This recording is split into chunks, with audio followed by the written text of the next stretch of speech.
Bonsoir à tous. Alors on va attendre parce qu'il y a toujours un petit différé entre le moment où ça diffuse et le moment où je lance.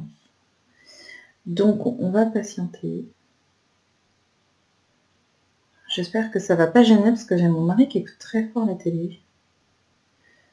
Tuc. Hop, alors attends. On va patienter. Je sais pas si... Je me demandais ça tout à l'heure. Est-ce que quand j'écoute une musique sur mon ordinateur, est-ce que vous pouvez l'entendre? Je sais pas. Alors attends, parce que peut-être que j'ai laissé les deux ouverts et c'est pas une bonne idée. Hop. Ah bah merde. En fait. Ah si, c'est bon, j'ai copié les questions. J'ai copié les questions. Je suis d'humeur festive ce soir. Je regarde en même temps qu'est-ce qui s'est passé pendant que j'étais pas là. Quoi qui s'est passé? Ben, je sais pas. On verra ça après. Je vois que je diffuse et je vois que ça marche. Donc bonsoir à tous et à toutes qui me rejoignez. Il y aura peut-être du bruit et des perturbations pendant ce live parce que mes enfants n'ont pas repris l'école. Donc mes enfants sont à la maison. Donc c'est possible qu'il y ait du bruit, il ne faudra pas trop m'en vouloir. Normalement ça marche, ma connexion internet fonctionne. Dans le cas où nous aurions un problème de liaison, j'ai réussi à faire un doublon, c'est-à-dire que c'est enregistré par caméra. Donc du coup, si jamais ça ne marche pas, je pourrais quand même la reposter en doublon. Donc pas d'inquiétude. Je rappelle juste aux personnes qui nous rejoignent sur le live qu'il faut utiliser le chat pour poser des questions, bien sûr, pour réagir aussi, évidemment. Par contre, évitez absolument d'échanger entre vous parce que du coup, ça réduit le flux. Et du coup, après, c'est vrai que ça rame. Il peut y avoir des bugs par rapport à ça parce que le débit est assez limité finalement sur les lives Facebook comme ça. Et je ne suis pas en fibre, alors du coup, des fois, il y a des petits bugs. Si jamais ça vous arrive, pensez à fermer et à relancer le lecteur, mais évitez absolument d'échanger entre vous et de faire des gros pavés, vous savez, dans les commentaires, sinon, forcément, ça bugasse. Je vais dire bonjour à Nathalie, que j'ai déjà eu tout à l'heure en rendez-vous, donc je te refais un bisou pour le coup, c'est pour les jours où je t'en fais pas. Voilà. Je vais faire un bisou aussi à Sozik, à Marlène, à Corinne, je pensais à toi Corinne hier, je sais pas pourquoi. Elisa, Mathieu aussi, Marielle, Evelyne, Ingrid, Christelle, Valou, Myriam, Joël, Liliane, Sophie aux États-Unis, coucou les États-Unis. J'espère que ça va d'ailleurs Sophie aux États-Unis parce que c'est vrai que vous n'êtes pas épargnés avec le Covid. Nous on a fini mais chez toi c'est un peu compliqué je crois. JP qui est là aussi, June, ce soir émission un peu particulière, un peu spéciale je trouve, parce que déjà ça fait longtemps que je n'ai pas fait un live, je trouve, je pense, je suis même sûre. Et puis on va aborder les énergies, les mémoires de lieux, les phénomènes de hantise, etc. Bonsoir Sarah. Sarah, tu vois, c'est gentil. Sarah, elle me dit quel bonheur de te voir. Mais quel bonheur de te lire, Sarah. C'est très gentil. J'espère que tu es en grande forme, toi aussi. Je vais dire bonjour aux nouveaux, parce qu'il y a des personnes qui nous ont rejoints récemment. On vient de passer le cap des 200 membres sur le groupe coaching. Bravo, applause, je suis contente. Donc bienvenue aux nouveaux, je conseille absolument, ça c'est hyper important pour les personnes qui viennent de nous rejoindre sur le groupe, pensez absolument à aller faire un tour sur l'onglet vidéo, parce que vous allez avoir accès à tous les replays, toutes les émissions qui ont été faites déjà avant. Et puis vous allez avoir aussi tous les tutos, toutes les vidéos, même celles qui sont improvisées. Des fois je fais des vidéos comme ça qui ne sont pas forcément programmées, mais qui sont quand même sur le groupe. Donc ça permet de rattraper un peu le retard. Toutes les vidéos sont disponibles en replay. Et puis il y a aussi les fichiers qui sont disponibles dans l'onglet fichiers. C'est logique. Donc tous les fichiers, tous les supports de travail, si vous avez envie de travailler, si vous avez envie un petit peu de voir ce qui a déjà été fait, pour pas créer justement de doublons. Et puis vous verrez que là, on a lancé depuis cette semaine un travail alors 7, pas 7, 7, mais 7, cette semaine, un travail sur les chakras. On est à notre 7e chakra cette semaine. Je remercie d'ailleurs ceux et celles qui ont suivi ce programme-là, qui était assez long, mais très intéressant, en tout cas pour ma part. Je trouve que le bénéfice est assez bluffant pour ma part. De replonger dans les essentiels comme ça, refaire un travail de fond, chakra par chakra, avec tout ce que ça implique, parce que c'est pas juste un chakra qu'on travaille, c'est tous les chakras ensemble. Et du coup, en tout cas pour moi, ça m'a fait beaucoup de bien, ça m'a permis de me recentrer, de travailler sur mes énergies et tout. Franchement, je m'auto-congratule. Je m'auto-félicite. Bravo Elisabeth pour avoir eu cette idée radieuse. Je sais même pas comment je fais pour avoir des super idées comme ça, tiens. Mon ego se porte bien. Oui, vous inquiétez pas. Il faut se féliciter de temps en temps. Ça fait du bien. Je vous conseille d'essayer, vous verrez, ça fait un bénéfice incroyable. Il y a aussi un jeu qui est en cours. Alors ça, je sais pas si vous avez tous vu. J'ai pas trop regardé parce que je peux voir qui a vu et qui a pas vu. Mais il y a un exercice de ressenti qui est en cours. J'ai un petit peu survolé, il y a des réponses qui sont vraiment super intéressantes.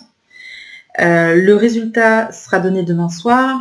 J'ai dit que le ou la gagnante aurait accès, voilà, c'est elle qui choisira, ou lui qui choisira, à une consultation de son choix.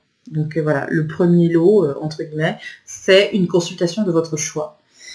Donc n'hésitez pas à participer, faites taire justement votre ego et la peur de se planter. Dites-vous qu'on se plantera 99 fois avant de réussir une seule fois, donc n'ayez pas peur, lancez-vous. Et essayez de participer. Toutes les réponses qui sont publiées sur le site sont prises en compte. Les personnes qui m'envoient leurs résultats par SMS, par Messenger, par mail, etc., c'est pas pris en compte. Les seules prises en compte, c'est les réponses qui sont publiées sur le groupe. Très important.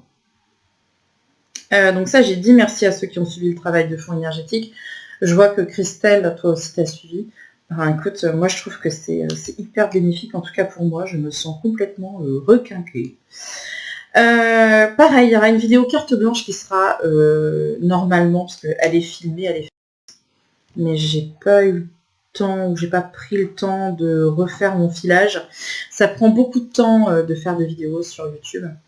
Mais normalement, si je me débrouille bien, elle sera publiée vendredi. Voilà. Et il y a une autre vidéo qui est en préparation, mais celle-là, j'ai pas commencé à la filmer. C'est quand on est médium, et cette vidéo, elle sortira sur YouTube prochainement. Voilà. Normalement, si je gère bien, elle devrait être publiée la semaine prochaine. Normalement, si vraiment je suis au taquet, mais je vous avouerai que je me laisse un petit peu vivre en ce moment. C'est le post-confinement. Je ne sais pas vous, ce que ça vous a fait, ce confinement. Mais moi, ça m'a donné un nouveau rythme dans mon travail.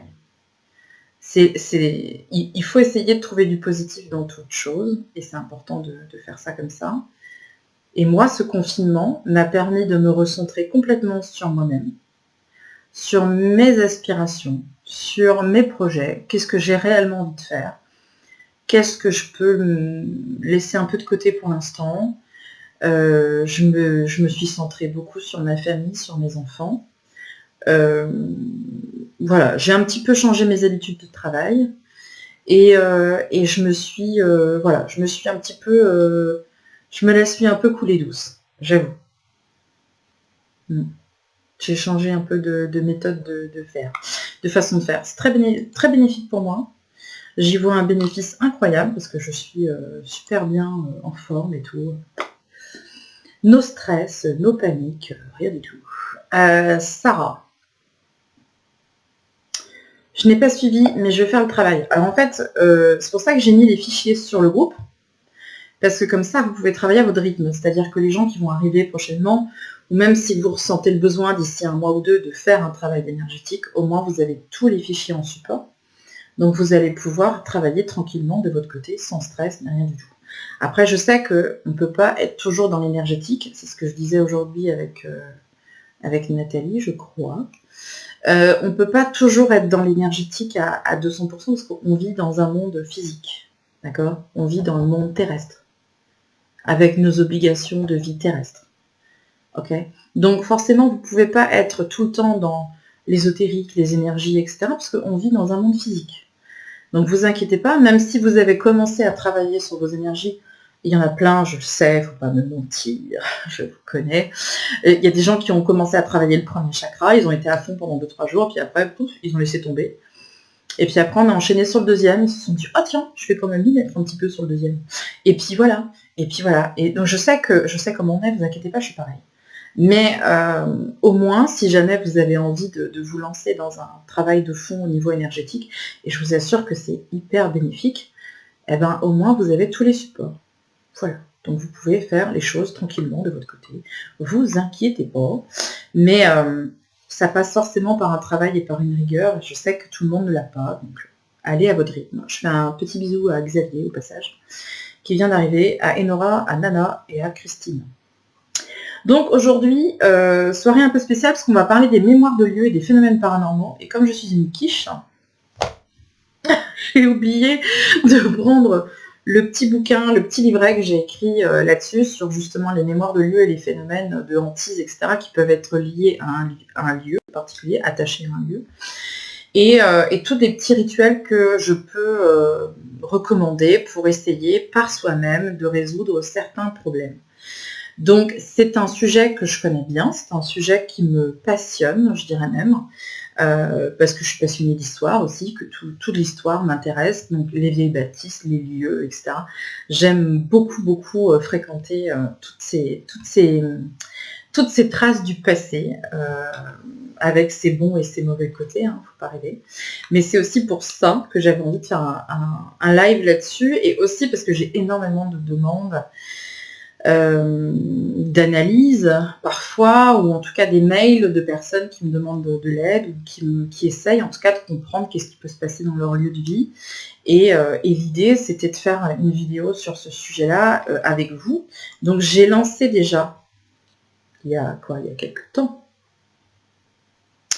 c'était la semaine dernière, je crois, j'ai lancé le sujet en disant voilà, je vais faire un live là-dessus, donc vous m'avez posé des questions, super, youpi. Donc je vais pouvoir les traiter en même temps dans la vidéo. Alors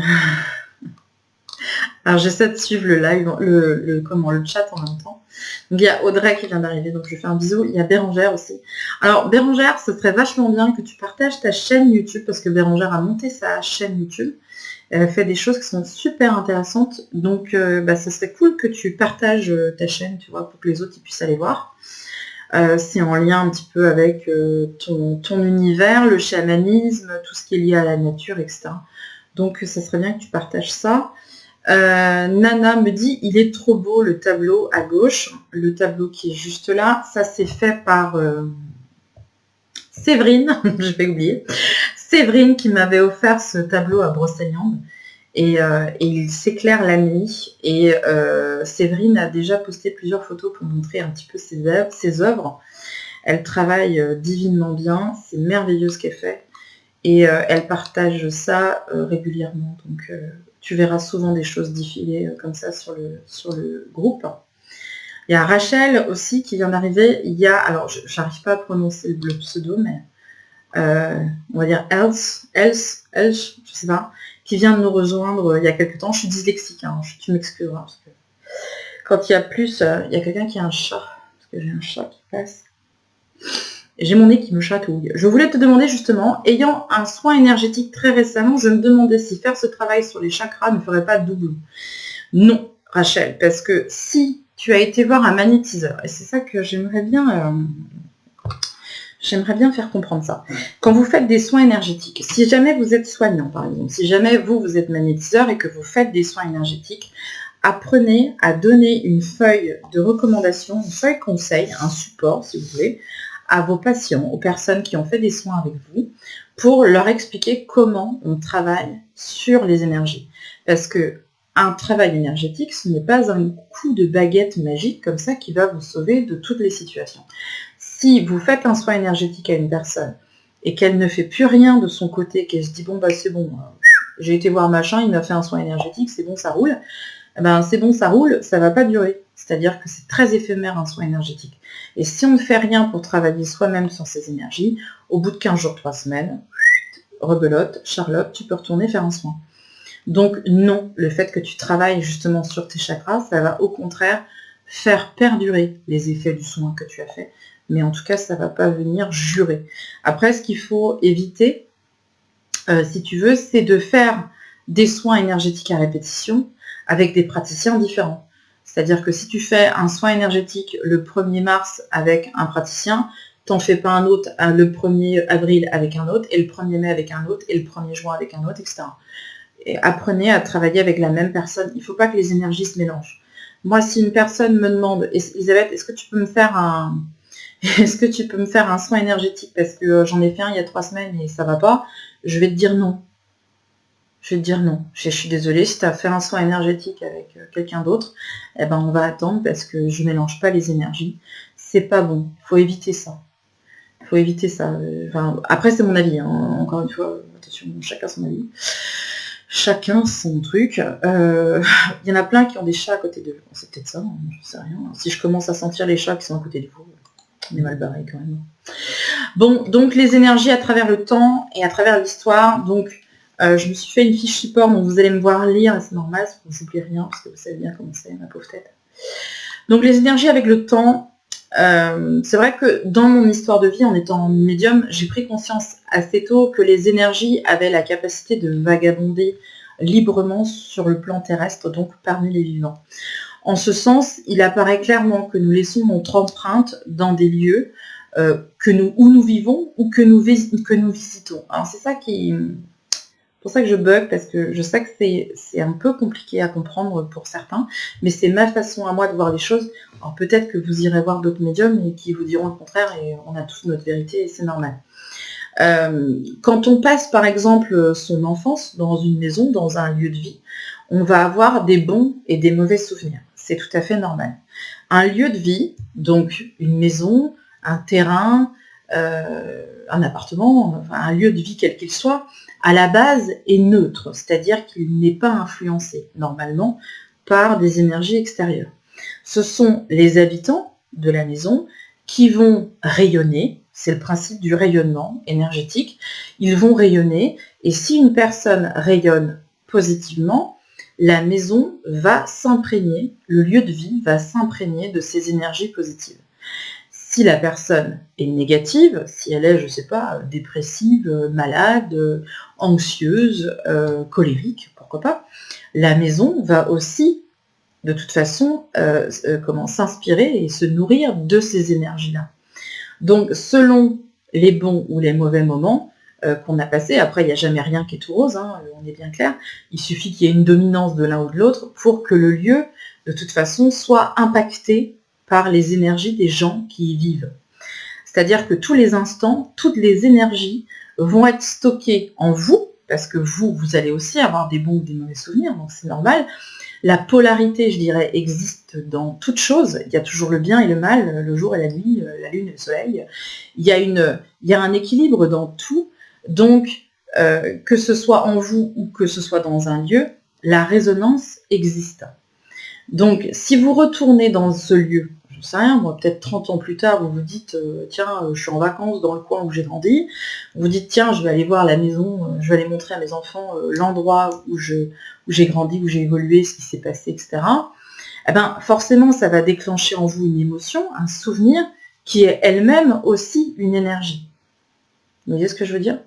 Donc, si on fait le parallèle, on comprendra, très logiquement encore une fois, qu'un lieu qui a été très largement fréquenté et qui a une histoire, un passé, aura forcément lui aussi son lot d'énergie, de mémoire, liée à son histoire elle-même, mais aussi à ses habitants.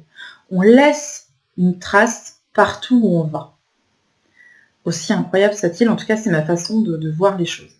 Donc vous comprenez bien que les anciens hôpitaux de guerre, pourquoi pas, j'en sais rien, j'ai pris des exemples, mais les vieux manoirs, les vieilles bâtisses, les vieux châteaux hantés, tous ces lieux en fait qui ont traversé les années, le temps, ont bien entendu emmagasiné de l'énergie et des mémoires, ce qui paraît tout à fait logique. Comme vous, aujourd'hui, vous avez 30, 40, 50 ans ou plus, et vous avez toute votre histoire avec vous. Les bâtisses, les lieux, les objets, parce qu'il y a aussi des mémoires qui peuvent être liées à un objet, évidemment. Tout ça, ça a une histoire qui est plus ou moins importante et plus ou moins agréable. Lorsqu'on parle de hantise, on a tous en tête, alors je ne sais pas pourquoi, mais quand on parle de lieux hantés, on a tous en tête une espèce de vieille bâtisse avec des volets cassés, où il y a des fantômes avec des chais, des dames blanches, ce que tu veux. Et pourtant, pas forcément. C'est-à-dire que vous pouvez très bien avoir un lieu, une maison neuve, par exemple, pourquoi pas, on va prendre cet exemple-là, qui a peut-être autant de chances ou de risques, ça dépend comment on voit les choses, d'avoir un phénomène de mémoire de lieu qu'un château qui a 300 ans. C'est pas, souvent les gens me disent ça. Moi, j'habite dans une maison neuve, donc il ne peut pas y avoir de problème. Ah ouais? Et l'historique de ton terrain, tu le connais? Et l'historique de ton quartier? Et qu'est-ce qui s'est passé là, précisément, il y a 3 siècles? Tu le sais? Ah non, tu le sais pas. Donc l'historique, il est partout. Donc après, c'est sûr que tout ça, c'est largement, comme toujours, largement influencé par le cinéma et les croyances populaires. On a tendance aussi à grossir le trait. Il ne faut pas non plus croire que dès qu'il y a un phénomène qui se passe dans une maison, ça veut dire qu'il y a une entité qui se planque dans le placard. Il ne faut peut-être pas non plus pousser. Mais c'est vrai que ça existe bel et bien. Alors après, je suis médium, donc forcément, vous allez dire, Elisabeth, si toi tu nous dis que c'est pas vrai, on a des problèmes. Donc c'est vrai que de mon point de vue, j'ai vu, j'ai constaté, j'ai été confrontée, et nous sommes toujours confrontés, puisque dans cette maison, il se passe quand même beaucoup de choses. Mais c'est vrai que quand je me suis lancée dans ma profession, j'ai été un peu surprise et même interloquée par le nombre de personnes qui ont eux-mêmes vécu des phénomènes étranges, ou du moins totalement inexpliqués, mais qui n'en ont pas forcément parlé à leur entourage parce que on a toujours peur de passer pour un dingue, hein, on va pas se mentir. Si vous voyez un spectre traverser votre salon, je suis pas persuadée que vous allez en parler à votre sœur, votre père, votre mère ou votre collègue de boulot, quoi. Vous allez forcément avoir peur d'être jugé, peur d'être rejeté, peur qu'on se moque. Donc forcément, tout ce qu'on a tendance à vivre et à constater, en tout cas quand c'est pas expliqué et quand ça touche vraiment à l'ésotérique ou au paranormal, on a tendance à étouffer ça en se disant non mais laisse tomber, je vais pas en parler parce que si je dis ça, qu'est-ce qu'on va penser? Donc c'est vrai que j'ai été très surprise dans tous les milieux, dans toutes les catégories socio-professionnelles, tous les âges, tous les continents, tout ce que vous voulez, de voir le nombre de personnes qui ont constaté des phénomènes mais qui n'ont jamais pu en parler, de peur d'être pris pour un fou. Donc c'est vrai que je dirais jamais que vous êtes fou, parce que déjà je suis pas, c'est pas mon rôle de faire ça, mais je peux tout à fait comprendre que c'est inexpliqué. Ce qu'on n'explique pas, on a quand même du mal à intégrer.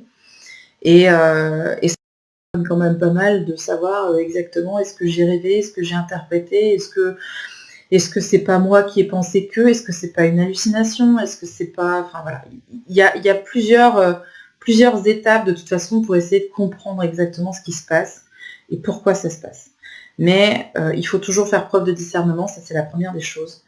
Et se dire que c'est vrai, effectivement, nos lieux de vie sont comme des éponges.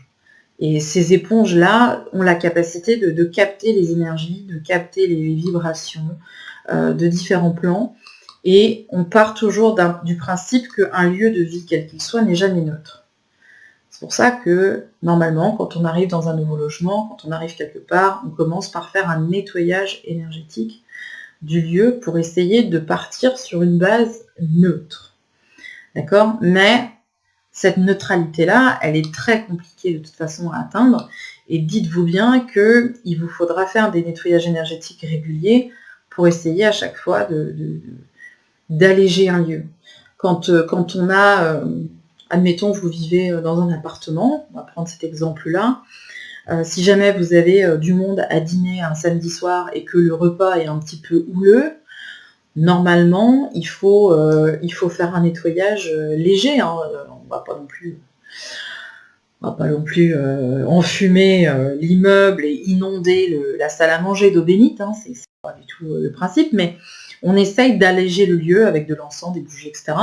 Tous les conseils sont d'ailleurs dans le petit livret que j'ai fait il y a un an, et puis comme ça peut vous aider effectivement à faire un espèce de reset. Moi j'ai pour habitude de ne pas garder, c'est con, hein, vous allez me dire, c'est bête, mais j'allume beaucoup de bougies chez moi quand j'ai du monde, toujours, j'adore les bougies. Si jamais c'est un repas qui se passe pas bien, ce qui est très rare aujourd'hui finalement, mais on ne sait pas, admettons qu'il y aurait une dispute à table, qu'il y a quelque chose qui ne va pas, les bougies, je les rallumerai jamais pour une autre occasion. Je m'en débarrasse. J'aime pas, à partir du moment où la bougie a servi pour quelqu'un, pour des gens qui étaient là, je ne vais pas la réutiliser pour un autre repas. Je ne sais pas si vous voyez la nuance. J'aime bien, si, admettons, ça m'arriverait d'avoir une personne qui me pose problème pendant un repas, qui est agacée pendant un repas, je la ferai plus jamais asseoir à la même personne, à la même place. Je la ferai asseoir ailleurs. Parce que peut-être que c'est, je vois, peut-être qu'il y a des nœuds énergétiques, des choses comme ça qui peuvent être désagréables pour certaines personnes, je le sais. J'en ai tout à fait conscience. Donc voilà, ça c'était le petit aparté. Donc, dans le domaine ésotérique, nous appelons ce phénomène les mémoires énergétiques de lieux, mais aussi pollution énergétique de lieux, selon le degré, bien évidemment, encore une fois. Donc, dans les nombreux témoignages, certains propos reviennent de manière plutôt systématique. Souvent, les gens me disent à peu près la même chose, donc c'est là aussi où on voit s'il y a une cohérence dans les propos, parce que il y a certains propos qui sont très vite incohérents par rapport à ce qui est factuel. Encore une fois, il y a l'influence des séries télé, du cinéma, etc. Même si le cinéma, la télévision, tout ça, je veux dire, c'est inspiré de faits réels, mais ce n'est pas la réalité. Paranormal Activity est un film. D'accord ? Quand vous avez un film qui sort d'ailleurs au cinéma comme les dossiers Warren ou tout ce qui est lié Paranormal Activity, tout ce qui est lié vraiment au paranormal, je peux vous assurer que ma boîte mail elle fait un bond parce que du coup tout le monde pense avoir un fantôme à la maison. Donc c'est vraiment qu'il y a une grosse influence quand même au niveau des médias par rapport à ça. Mais c'est pas, c'est inspiré, mais ce n'est pas la réalité. D'accord ? Mais souvent les gens vont me dire qu'ils sentent qu'il y a une ambiance un peu lourde dans le logement, par exemple, qu'ils se sentent épiés, surveillés, mal à l'aise, en particulier quand ils sont seuls dans le lieu. Souvent, les gens ont du mal à se sentir chez eux. Ils ont toujours l'impression qu'ils sont chez quelqu'un d'autre. Ils ne sont pas forcément très à l'aise dans la maison. Ils sont souvent réveillés parce qu'il y a, je sais pas, la sensation que quelqu'un les regarde ou des choses comme ça. Il y a aussi beaucoup d'enfants qui vont être très sensibles aux énergies, donc ça c'est normal, ça ne fait pas d'eux des médiums. Mais très souvent les gens prennent des raccourcis en disant « mon enfant a entendu un bruit, il m'a réveillé en me disant qu'il y avait ci ou il y avait ça, ah bah ça y est, il est médium ».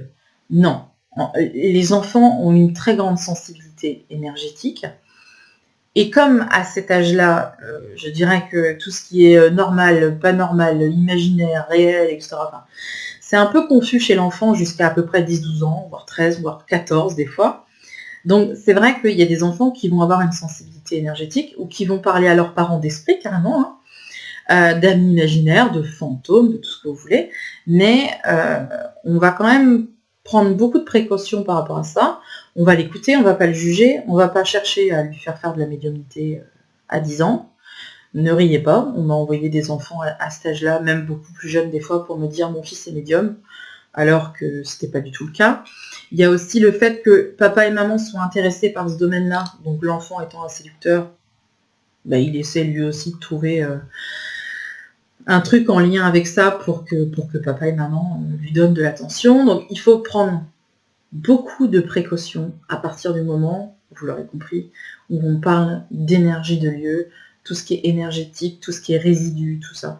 Il faut vraiment prendre le temps de comprendre ce qui se passe.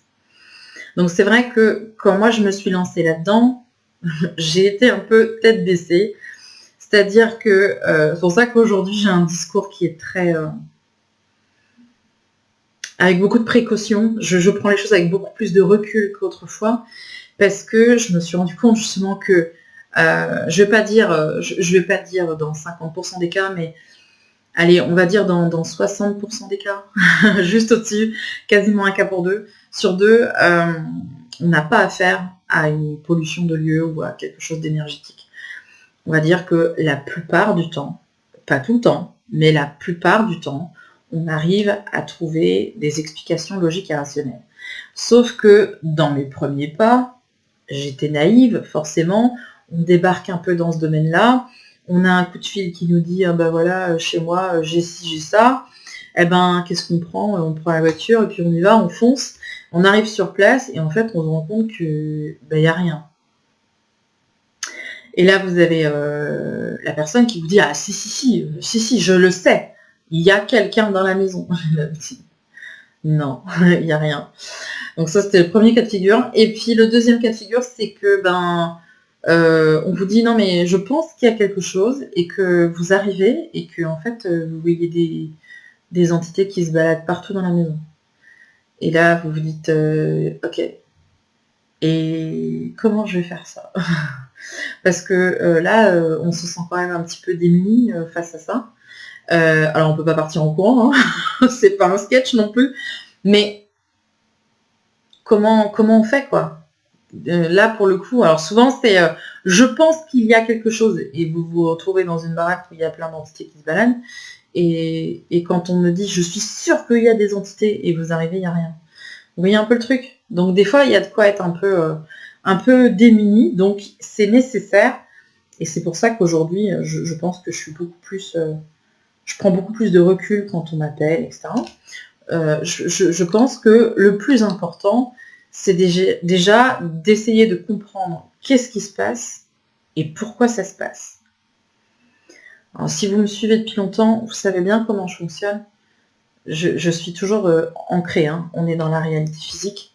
Donc, on va commencer déjà par faire ce qu'on appelle démystifier, pour essayer de comprendre. Ça, c'est la première étape, qui est obligatoire, mais qui souvent est oubliée, bizarrement, je ne sais pas pourquoi.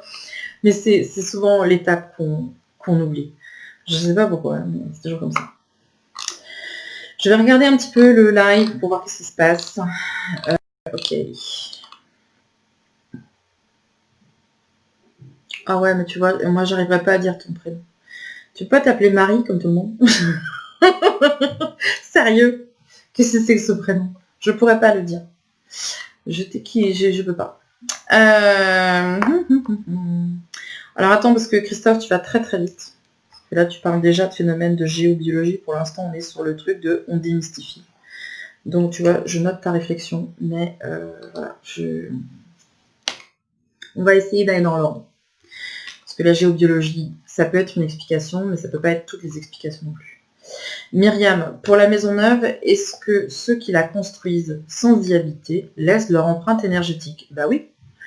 Si quelqu'un construit une maison, tu construis une maison, tu fais appel à des, je sais pas moi, tu fais appel à des, comment ça s'appelle, des entrepreneurs, des maçons, tout ce que tu veux.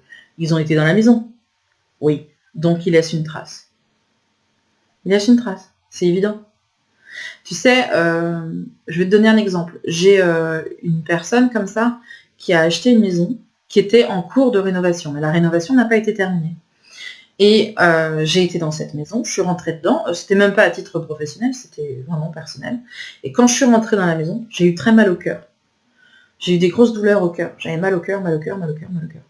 Et ça me faisait très très mal au point où j'avais même du mal, tu vois, à respirer. Et au final, quand j'en ai parlé avec elle, je lui ai dit, bah voilà, il se passe ci, ça. Et elle me dit, bah écoute, ça m'étonne pas. Figure-toi que l'artisan qui a fait les travaux chez nous a fait une crise cardiaque. Il n'est pas mort dans la maison, hein, il est mort chez lui. Mais c'était son dernier chantier. Donc tu vois, il y a quand même une empreinte qui est restée quelque part. Incroyable, mais vrai. Donc je te dirais oui. Gwenola, à qui je fais un bisou d'ailleurs. Tu arrives en retard. Bah oui, bah écoute, hein, tu vas nous copier 10 fois, je ne serai plus en retard. Voilà. ça te fera les pieds. June, il y a une maison pas loin de chez nous, on l'appelle Amityville. Sympa. Je prendrai une photo si vous... Bah oui, carrément, montre-nous, parce que là, on va pouvoir... voilà quoi. On va pouvoir en parler. Donc, mets la photo. Va à Amityville, June. tu prends la photo et tu nous la mets après sur le groupe. Ok? Et si tu reviens pas, on saura que c'est parce que tu as été à la maison d'Amityville et on te vengera. 2 secondes, Marie-Lise, parce que tu vas aussi beaucoup trop vite. Donc déjà, avant de parler de quoi que ce soit, on va parler de démystifier. Bizarrement, comme je vous disais, hein, c'est vraiment l'étape qu'on oublie le plus souvent, c'est-à-dire que quelqu'un vous appelle un peu en panique, ouh là là, il s'est passé ça, d'accord, ok, ah bah je pense qu'il y a des fantômes, c'est sûr, bah là c'est sûr, il y a un fantôme dans la maison, il se passe ci, il se passe ça. Et en fait, quand vous engagez un petit peu la conversation, que vous essayez de comprendre, vous allez vraiment prendre le temps, vous prenez des notes, même si nécessaire, vous vous entendez, qu'est-ce qui s'est passé exactement, qui était présent, quand, qui, pourquoi, comment, est-ce que vous avez vérifié ci, est-ce que vous avez vérifié ça, est-ce que machin. Eh bien, très souvent, on finit au bout de quelques instants par se dire « Ah bah en fait non, ah bah en fait c'est pas ça ». Ah bah non. Donc avant de sortir la sauge, comme je disais, parce que la sauge c'est la réponse à plein de choses. C'est la réponse un peu passe-partout. Dès qu'il y a un problème, la sauge. Et de vous improviser prêtre exorciste, parce qu'il y a des gens qui font des expériences bizarres chez eux. On va se poser 2 minutes, hein, ça sert à rien de partir non plus dans les extrêmes. Et puis on va essayer de comprendre ce qui s'est passé, pourquoi. D'accord? Donc, par précaution, c'est une précaution, c'est quelque chose que je vous conseille hein, de faire, après vous verrez. Hein. Mais on va déjà se concentrer sur ce qui s'est passé. Si c'est une action, si c'est un fait qui est isolé, c'est-à-dire qui est arrivé qu'une seule fois. Exemple, un jour, ma porte a claqué. Ne rigolez pas, je vous assure, j'ai déjà eu ça. Eh ben, un jour, mon escalier, il a grincé. Tout seul. On est d'accord qu'il y a de fortes chances que ce soit normal. Hein. Une porte peut claquer pour des raisons diverses et variées. Il y a tout un échantillonnage de possibilités qui peut faire que votre porte va claquer. L'escalier qui grince, il y a quand même des bruits dans une maison la nuit, ça arrive, même quand il n'y a personne dessus, le bois travaille, la maison travaille, les escaliers, tout ce qui est bois, ça craque, oui, effectivement. Donc, si c'est un phénomène isolé qui est arrivé une seule fois en 10 ans, il y a probablement une explication logique, voire peut-être une normalité. Donc, on ne panique pas, on éteint la sauge. Ok ? Des faits qui sont relativement explicables, c'est-à-dire que si on constate un fait qui est étonnant, je ne dis pas que c'est pas étonnant, c'est étonnant, mais c'est possible. Exemple, ma machine à café s'est éteinte toute seule. On m'a déjà demandé, un avis parce que la machine à café s'allumait et s'éteignait toute seule. Là, il ne faut pas confondre la médium avec le SAV de Darty. Quoi. Je fais du SAV hein, il y a quelques années, mais faut pas tout confondre. Une ampoule qui grille. Je veux dire, une ampoule qui grille, il peut y avoir là aussi des explications diverses et variées qui fait que l'ampoule va griller. C'est pas forcément paranormal. On ne prend pas de raccourci. Oui, mais le compteur a sauté. D'accord, mais est-ce qu'il y a eu un problème de surtension? Est-ce qu'il n'y a pas un problème de masse à la maison? Est-ce qu'il n'y avait pas plusieurs appareils de branchés? Est-ce qu'il n'y avait pas des travaux dans le quartier? Il faut chercher. C'est le truc qui paraît logique, hein, mais que les gens ne font pas. Donc, pensez à exploiter toutes les pistes logiques et rationnelles qui s'offrent à vous. Parce qu'on est dans un monde physique et il peut y avoir des raisons physiques. Ne prenez pas de raccourcis. Jamais. Jamais, jamais, jamais, jamais, jamais. Quoi qu'il arrive, ne prenez pas de raccourcis. Ça me fait toujours penser. Si vous avez vu le film, je vous le remettrai. Je vais le noter. Je vais le noter parce que c'est mon passage préféré. Du film Jeanne d'Arc. Ceux qui me suivent depuis longtemps sur les réseaux, ils l'ont déjà vu 20 fois, mais bon, c'est pas grave, je récidive. Dans le film Jeanne d'Arc, il y a une scène à un moment donné où justement Jeanne d'Arc dit à sa conscience, parce que c'est l'illustration de sa conscience, en tout cas c'est comme ça que je l'ai interprété, peut-être faussement, mais elle dit à sa conscience qu'elle a trouvé une épée dans un champ. Et sa conscience lui dit « Pourquoi tu as cru que c'était Dieu qui t'avait mis cette épée là. Et il lui montre toutes quelques possibilités qui peuvent tout à fait... Enfin, c'est logique. Je veux dire, il y a des explications logiques et rationnelles qui peuvent expliquer que l'épée est dans un champ. Et à la fin, la conscience lui dit, tu n'as pas vu ce qui était, tu as vu ce que tu voulais voir, ce qui est différent. Et je me rends compte qu'il y a des personnes, malheureusement, hein, elles sont persuadées qu'il y a une entité dans la maison. Vous y allez en tant que médium, vous leur dites non, il n'y a pas d'entité dans la maison. Eh ben, vous êtes nuls. On va en appeler une autre de médium. Une bien, une qui dira comme nous qu'il y a des entités dans la maison. Donc, c'est vrai que souvent, on ne va pas forcément dire ce que les gens ont envie d'entendre, mais on n'est pas là pour ça, donc c'est pas très grave.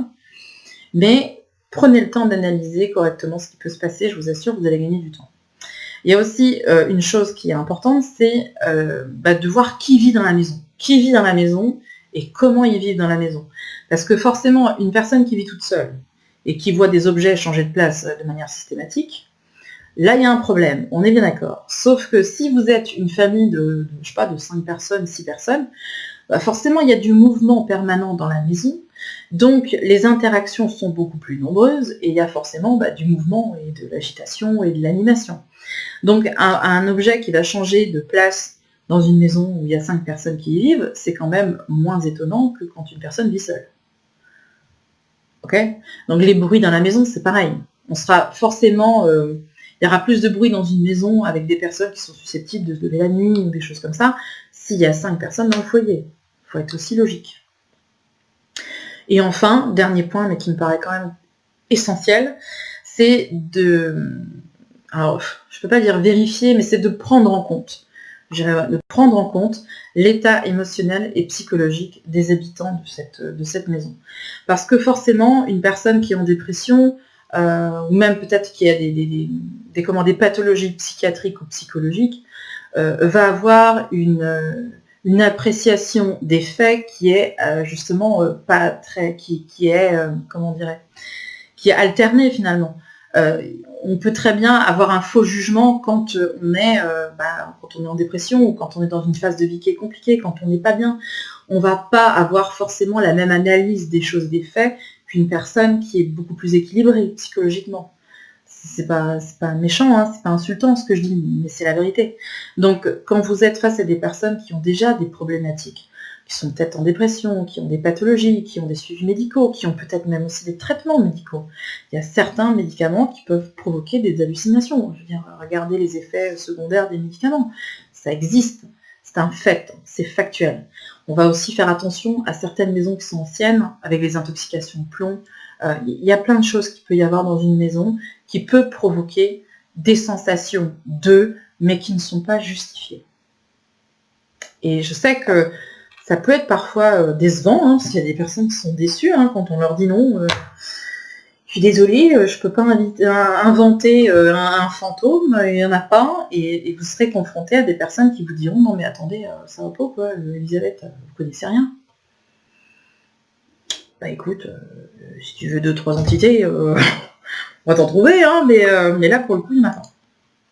Donc intéressant de faire cette petite analyse là pour essayer de comprendre ce qui se passe, et je vous assure que vous gagnez énormément de temps parce que du coup vous savez à peu près, vous connaissez déjà le profil, qu'est-ce qui s'est passé, sur les faits il y a quoi, quelles sont les explications, et quand vraiment il y a des choses qui sur le coup on n'arrive pas à les comprendre, essayez de les reproduire.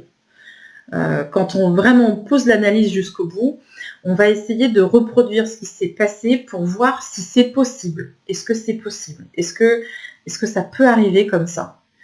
Mon mari est le spécialiste pour ça. C'est un vrai enquêteur. Je vais lui acheter une caméra, il va faire des enquêtes dans le salon. Parce que souvent, quand il se passe quelque chose ici dans la maison, il essaie de reproduire, de comprendre, il pose plein de trucs pour essayer de comprendre qu'est-ce qui s'est passé, pourquoi. Mais c'est très important. Je sais que j'insiste là-dessus, mais je continuerai d'insister sur 10 personnes qui vont m'appeler pour me dire j'ai une pollution de lieu ou j'ai un problème, etc. On va en avoir 4 réels, quoi. Pas beaucoup. Audrey, je suis en train de rénover ma maison. Une personne a dessiné, je vais y arriver, une croix gammée sur le mur. Bah ça arrive, malheureusement, ça arrive, c'est ce que je te dise. Après, si tu vois qu'il n'y a pas de soucis autres à la maison, c'est juste un dessin, tu repeins un coup de peinture, et puis voilà, un petit peu d'encens, un petit peu de feng shui. Et puis ça va aller. J'ai visité une maison, en entrant, j'ai eu des frissons, sensation de chaud, de froid, c'était pas désagréable. Qu'est-ce que ça peut vouloir dire? Alors tu sais, je vais te dire, Sarah, ça peut vouloir dire une multitude de choses. J'ai ressenti des frissons, de chaud, de froid. Bah, c'est peut-être juste une réaction énergétique, c'est tout. Hein.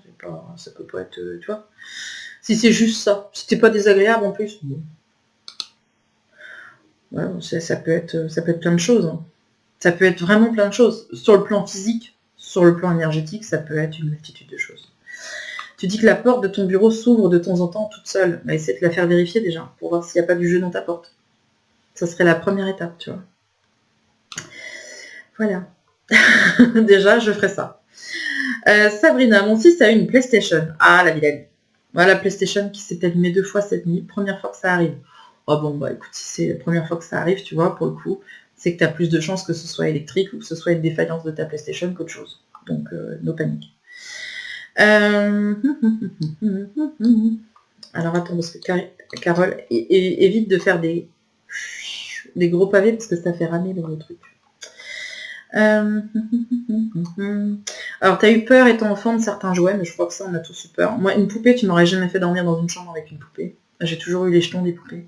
J'aime pas. Ouais, je suis médium, mais j'ai peur des poupées et des araignées. Va comprendre. Va comprendre.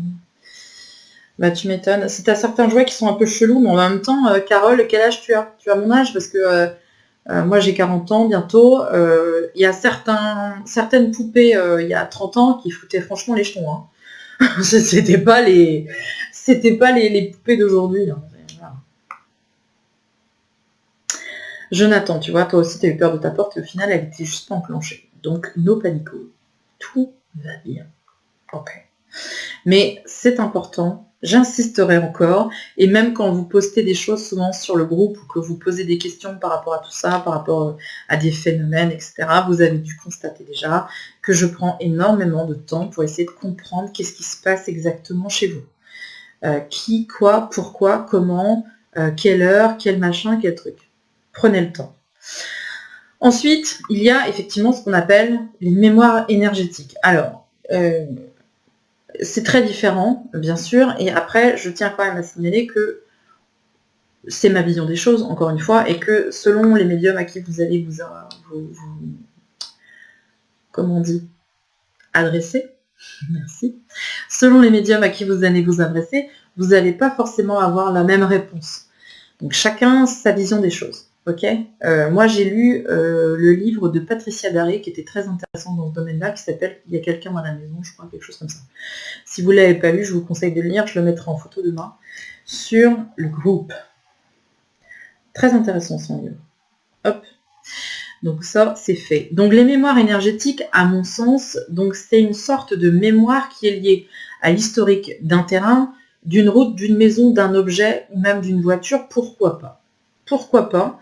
Pour moi, c'est une empreinte qui perdure à travers le temps et qui agit comme un traumatisme énergétique qui provoque un rayonnement négatif. On va parler du négatif pour l'instant, mais effectivement, il y a aussi des choses qui sont très positives, mais en général, on parle plus souvent du négatif que des choses qui sont positives. Mais cette empreinte-là, elle peut être fixée effectivement sur beaucoup de choses. Un objet à la base est neutre, hein. Un bijou est neutre à la base. Donc, selon l'historique des objets ou des terrains, des maisons, etc., il peut y avoir une mémoire qui se fixe à cet endroit-là et qui va ensuite rayonner. C'est le principe du rayonnement énergétique, c'est-à-dire qu'une fois que l'objet va être chargé, par exemple, de quelque chose qui est négatif, eh ben, on va même le laisser tranquille, hein, on s'en va, admettons, pour imager, bien sûr, mais une fois qu'il est chargé, il va lui aussi rayonner négativement. Vous voyez, j'ai pris plusieurs exemples pour vous faire un petit peu comprendre et je mettrai des liens après, comme ça on pourra retrouver les sources sur lesquelles je me base. Le premier exemple que j'ai pris, c'est le diamant Hope. Alors ceux qui se souviennent un peu, c'est le diamant du Titanic, dans le film Titanic. Rose a un superbe collier qui finit au fond de la flotte. Je viens de spoiler pour les gens qui n'avaient pas vu Titanic, je suis désolée. Mais c'est le diamant Hope, qui s'appelle aussi le diamant maudit, qui aurait été volé, selon la légende, en Inde au XVIIe siècle et qui a porté malédiction à toutes les personnes qui ont possédé ce diamant. C'est une vraie histoire. Je mettrai le lien source pour que vous puissiez aller voir si ça vous intéresse. Mais c'est fascinant parce que ce collier, le diamant, pardon, il a été taillé, il a appartenu à Louis XIV, à Louis XVI, et entre autres, hein, mais toutes les personnes qui ont eu en leur possession ce bijou ont eu que du malheur. Ils sont tous morts dans des circonstances un peu troublantes, dramatiques, voire carrément c'était des tragédies. Mais c'est quand même qu'il y a eu quelque chose par rapport à ce bijou, à mon sens. À la base, il a été volé en Inde dans un temple sacré. Donc je pense que voilà, hein, on va quand même pas. Ils font des trucs bizarres dans les temples, hein, donc je serais pas étonnée qu'à un moment donné, comment bien mal acquis ne profite jamais, paraît-il. Donc voilà, ça c'était le premier exemple. Le deuxième exemple que je vous ai donné, c'était la voiture de James Dean. Si vous ne connaissez pas l'histoire, franchement, je vous mettrai le lien, vous allez voir que c'est incroyable. La voiture de James Dean a été achetée, 48 heures après, James Dean s'est tué avec en voiture. Et la personne, c'est une histoire de dingue. Si vous ne la connaissez pas, je vous assure que vous allez voir, c'est fascinant. Le dépanneur qui est venu chercher la voiture de James Dean a été vérifié que la voiture était bien attachée sur le plateau pour la remorquer. La voiture s'est décrochée et il est mort écrasé. Et vous allez voir, en regardant l'histoire, si vous fouinez un petit peu, il y a eu énormément de gens qui sont décédés à cause de cette voiture. Et après ça, c'est les pièces de la voiture qui ont été... la voiture a été désossée et elle a été vendue pièce par pièce. Et il y a eu énormément de blessés, d'accidents, voire carrément de morts, avec les pièces qui ont été récupérées de la voiture. Donc je pense qu'à un moment donné, celle-là, fallait arrêter, quoi. Il y a eu aussi la route 419. Alors, comme quoi, même un tronçon de route peut être considéré comme maudit. C'est la route 419, c'est en Alsace, près de Mulhouse. Apparemment, il y a un tronçon d'environ 1 km de route qui est dit maudit et réputé maudit. Sur cette route, il y a eu des centaines d'accidents. C'est une portion de route qui est en ligne droite, donc il n'y a aucune raison logique pour que les gens perdent le contrôle de la voiture, etc. Et aujourd'hui, c'est une route qui est considérée vraiment comme étant problématique parce que les accidents qui s'y produisent sont totalement inexpliqués. Là encore, je vous mettrai le lien en dessous pour que vous puissiez aller voir. Je vous ai aussi parlé des livres maudits, parce que ça, on m'en parle de temps en temps. Je vais regarder mon live aussi en même temps quand même, parce que je ne regarde pas ce soir. Je vous boude. Le livre maudit, alors effectivement, il y a des livres qui sont réputés comme étant maudits. Moi, je connaissais le Cornelius Agrippa, qui est un livre que l'on connaît quand même un petit peu en Bretagne. C'est un livre de magie. On dit que la personne qui le possède devient fou, parce qu'on ne peut pas maîtriser l'énergie de ce livre, et on ne peut pas s'en débarrasser. C'est-à-dire qu'on ne peut pas le brûler, on ne peut pas s'en débarrasser, le livre reviendra toujours. C'est un livre qui est maudit, donc forcément, il ne vaut mieux pas s'y intéresser de trop près quand même. Et il y a aussi le livre de Voynich. Alors, je mettrai aussi des liens d'ailleurs sur le groupe pour que vous puissiez aller voir. Il y a aussi le Liber Juratus. Il y a aussi, j'ai oublié, le livre qui s'appelle Dragon Rouge aussi, je crois. C'est des livres qui sont chargés négativement et qui parlent souvent de magie noire, qui parlent aussi carrément du diable, hein, de réveiller le diable, de provoquer aussi la maladie, l'épidémie, etc. Donc ça, c'est des livres qui sont vraiment très très sombres et qui rayonnent négativement. Donc une fois qu'on a en possession ces livres-là, bien qu'il y a un côté qui nous fait miroiter qu'on serait... qu'on deviendrait plus intelligent, plus fort, plus riche, plus beau, tout ce qu'on veut. N'empêche que quand on a ces livres-là en notre possession, en général, on devient complètement fou et on est complètement envahi par la négativité, le rayonnement négatif de ce livre. Donc il vaut mieux rester quand même à distance, hein, on va pas prendre... Pas prendre de risques, c'est pas la peine.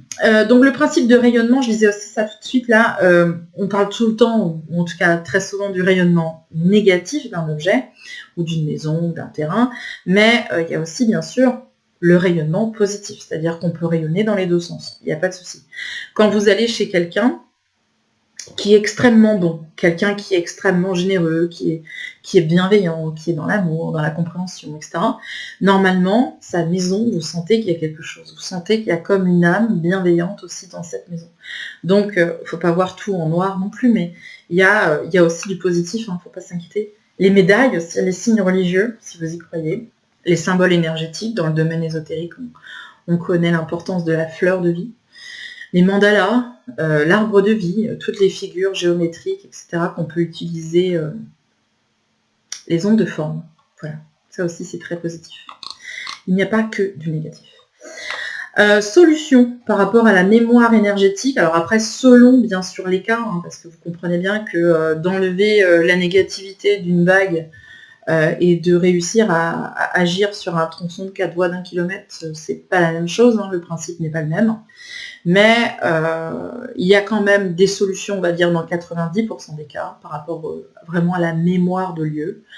Ce qu'il faut comprendre, c'est que la mémoire de lieu, c'est quelque chose qu'on peut ressentir. C'est-à-dire que vous allez dans un lieu qui est chargé d'histoire, un château par exemple, vous n'allez pas forcément voir des entités, on parle juste de mémoire, on ne parle pas d'entités. Les entités et les mémoires de lieu, ce sont deux choses qui sont complètement différentes. Une mémoire de lieu, c'est l'empreinte énergétique du passé.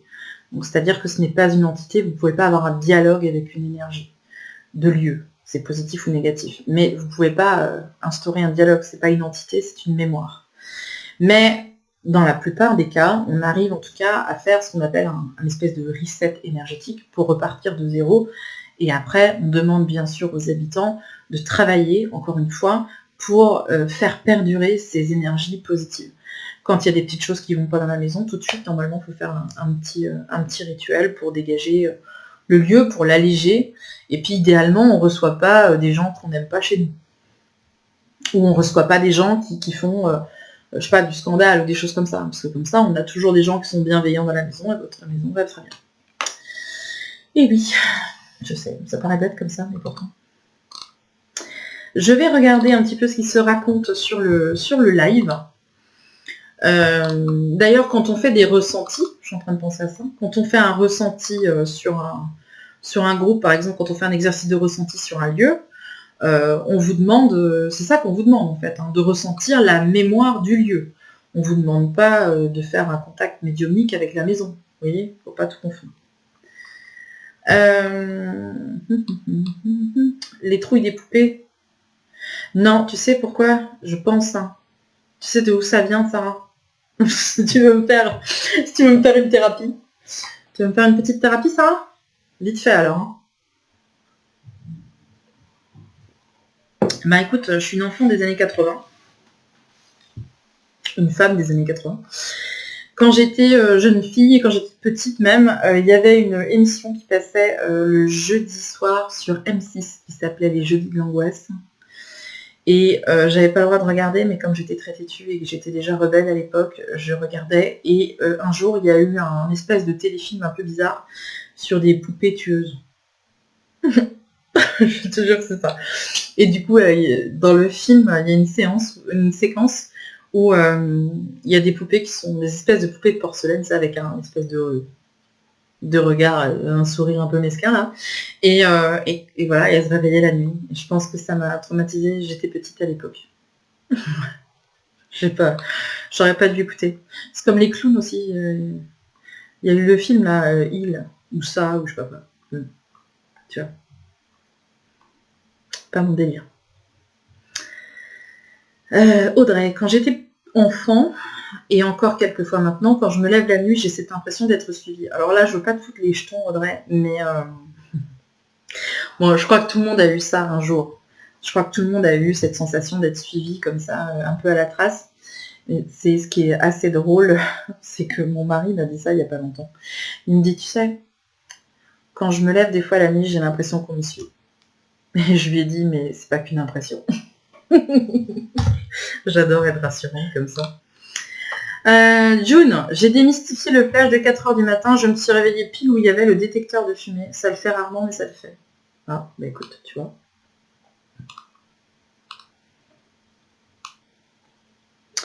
Donc il y en a plein. Ouais, le triangle des Bermudes, tiens, c'est vrai ça aussi, Christelle. Excellent exemple.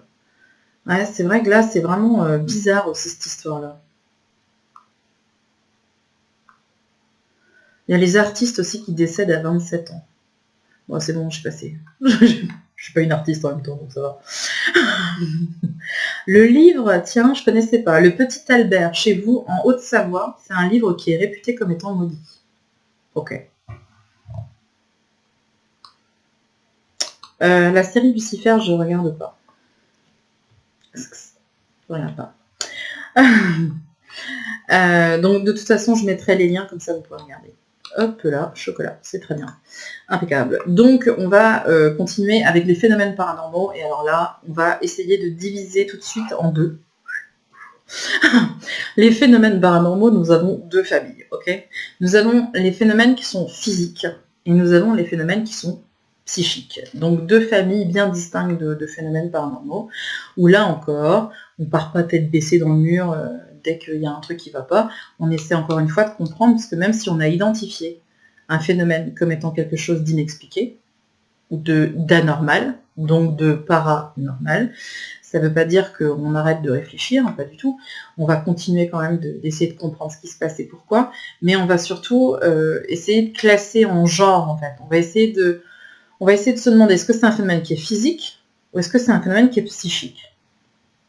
Alors, qu'est-ce que c'est la différence? Vas-y, raconte-nous. Dans les phénomènes physiques, on va retrouver les phénomènes qui sont constatables et entendables par tous et qui ont une interaction physique sur l'environnement. C'est-à-dire que si vous avez une famille de 4 personnes et qu'ils sont tous témoins de phénomènes physiques, c'est-à-dire on a entendu un toc dans un mur, mais toute la famille a entendu, c'est un phénomène physique. On était tous à table et la porte de la cuisine s'est ouverte en grand, ça le fait à chaque fois qu'on est à table, c'est un phénomène qui est physique. La télé qui s'allume et qui s'éteint. Pas arrivé une seule fois, hein, c'est arrivé 10 fois. Et la télé n'était pas branchée. Là, effectivement, il y a un problème. On est bien d'accord. On entend des voix. Mais tout le monde entend les mêmes voix. Donc, il faut que ce soit constaté, visible et entendable par toutes les personnes qui sont présentes en même temps. Si c'est juste une seule personne, c'est pas un phénomène physique. J'espère que c'est clair. Je pense que c'est clair. Autre phénomène physique plus impressionnant, mais aussi plus rare, c'est l'apparition, c'est-à-dire la matérialisation totale ou partielle d'une entité présente dans un lieu, mais qui va être visible, encore une fois, par toutes les personnes qui sont présentes. Si c'est un phénomène qui ne touche qu'une seule personne, ce n'est pas un phénomène physique. D'accord? Donc on comprend bien, le phénomène physique, c'est quelque chose que toutes les personnes qui seront confrontées à ce phénomène vont pouvoir constater. Alors après, je me suis dit, tu vas peut-être un peu vite, matérialisation totale ou partielle. Qui ne sait? Une entité, pour rappel, c'est une énergie qui n'a plus de pile. C'est une image, hein, mais c'est pour vous faire comprendre. Une entité, c'est une énergie qui n'a pas de pile. Donc, sa priorité, c'est toujours de rechercher de l'énergie. C'est pour ça que quand vous regardez, si vous regardez un petit peu les enquêtes paranormales, ça qu'il peut y avoir sur Internet, très souvent, on les entend dire « Ouais, je comprends pas. Y a ma batterie, elle était pleine il y a 2 minutes, et puis j'ai plus de batterie. » Ou les piles sont vides, ou mon téléphone s'est déchargé. Des choses comme ça. C'est parce qu'en fait, l'entité, elle a besoin d'énergie. C'est sa priorité. Si elle n'a pas d'énergie, elle ne peut pas interagir avec les personnes qui sont sur place, elle ne peut pas se matérialiser, elle ne peut pas déplacer d'objets, elle ne peut pas parler, elle ne peut rien faire. Donc sa priorité, c'est de trouver de l'énergie. Il faut en trouver. Pour se manifester, il faut en trouver. Mais très souvent, les gens qui sont comme ça dans les maisons où il y a justement des phénomènes, ils vont avoir ces mêmes problèmes-là au niveau énergétique, c'est-à-dire qu'ils vont constater que les appareils tombent souvent en panne. Souvent le petit électroménager. Donc c'est pour ça tout à l'heure je faisais le petit clin d'œil pour la machine à café. Mais c'est vrai que le petit électroménager, si vous avez tout votre électroménager qui tombe en panne systématiquement, effectivement, il y a peut-être un problème. L'énergie, il faut en trouver de toute façon. C'est pas par la porte ou par la fenêtre, il faut en trouver. Sauf que c'est vrai que comme une entité va avoir besoin d'énormément d'énergie pour réussir à avoir une petite interaction, eh ben, très souvent, quand elle veut se matérialiser, quand elle veut se montrer aux personnes de manière physique, quand elle veut se montrer, ben, c'est très compliqué pour elle d'apparaître comme vous et moi. Vous imaginez l'énergie colossale qu'il faudrait pour faire ça. Donc très souvent, on a une opération, non. Très souvent, on a une apparition qui est partielle, c'est-à-dire que vous allez voir juste le visage, le buste, ou peut-être même une partie du corps, mais vous n'aurez pas en totalité. Très souvent, c'est flou. C'est vraiment comme on voit parfois dans les films, là pour le coup c'est bien représenté, c'est en transparence, c'est-à-dire que c'est très très flou, ça reste très vague et c'est très furtif, ça va très très vite. Donc c'est pour ça que quand vous avez vu quelque chose, quand vous avez réussi à capter un phénomène comme ça, il va pas recommencer dans 2 minutes. C'est pas possible. Parce que, bah, imaginez-vous, elle a dépensé toute son énergie pour essayer de se montrer un petit peu, et après c'est fini, elle n'a plus rien. Donc c'est vrai qu'une fois qu'on a constaté un phénomène comme ça, de cette ampleur-là, très souvent on n'aura plus rien après. C'est fini, on n'aura plus de résultats ensuite. Donc c'est vrai que les phénomènes de hantise généralement se déroulent dans une maison de manière progressive. C'est-à-dire qu'en général, les gens vont aménager dans la maison. C'est très rare que le lendemain, il y ait eu 5 entités de manifester, les volets qui claquent, la télé qui n'est pas branchée mais qui continue de s'allumer, de s'éteindre, les tables qui tournent, les meubles qui se démontent. Pas le 2e jour. Hein. Il va falloir au moins attendre le 30e jour. Je plaisante, mais c'est vrai. C'est très très progressif parce que l'entité présente va toujours chercher dans un premier temps à attirer l'attention. Donc elle va faire des petites choses pour que votre curiosité soit piquée, et une fois qu'elle a réussi à capter votre attention, plus ça va aller, plus elle va se nourrir de votre énergie de peur et de curiosité. La peur et les émotions qu'on a sont des énergies, hein. On est bien d'accord. Donc forcément, elles vont essayer de vous manipuler, forcément, en plus si c'est des énergies négatives, elles vont se marrer, et elles vont essayer de s'attaquer, entre guillemets, à la personne qui est la plus fragile. C'est le principe des prédateurs, hein. Vous regardez les reportages sur les guépards dans la savane, en général, ils vont pas s'attaquer à l'antilope qui est la championne du 100 mètres, hein. Non, pas du tout. Ils vont plutôt s'attaquer à celle qui est un petit peu malade et pas en forme là, depuis 3 jours. Mais ça, c'est pour faire un peu d'humour, bien sûr, mais c'est toujours de manière progressive. Donc, quand les gens provoquent, parce qu'il y a aussi des gens qui adorent ça, hein, il y a des gens qui cherchent justement à avoir des phénomènes, au début, bon, il ne se passe pas grand-chose, il y a un petit peu de résultats. Mais plus ça va aller, et plus ça va monter, jusqu'au moment où on se rend compte qu'en fait, on maîtrise pas grand-chose. Il y a beaucoup de gens qui se lancent dans des expériences je sais pas moi, d'écriture automatique, de spiritisme à la maison, avec les copains pour se marrer. Et puis, les entités qui sont les plus proches de nous, c'est le bas astral, ils peuvent nous entendre, ils peuvent nous voir. Donc c'est assez facile pour eux d'avoir une interaction avec nous. Donc c'est logique que du coup, si on cherche à avoir du contact, on va tomber sur ce genre d'entité. Et après, il faut assumer. Je regarde un petit peu ce qui se passe sur le live. Alors Rachel, ma fille de 10 ans. Alors si ta fille a 10 ans déjà, on va mettre beaucoup de précautions. Parce que si elle a 10 ans, ça veut dire qu'elle est encore dans l'âge où c'est possible, effectivement, qu'il peut y avoir quelque chose, une sensibilité. Ça ne fait pas d'elle une médium, ça fait d'elle une enfant qui a une sensibilité énergétique.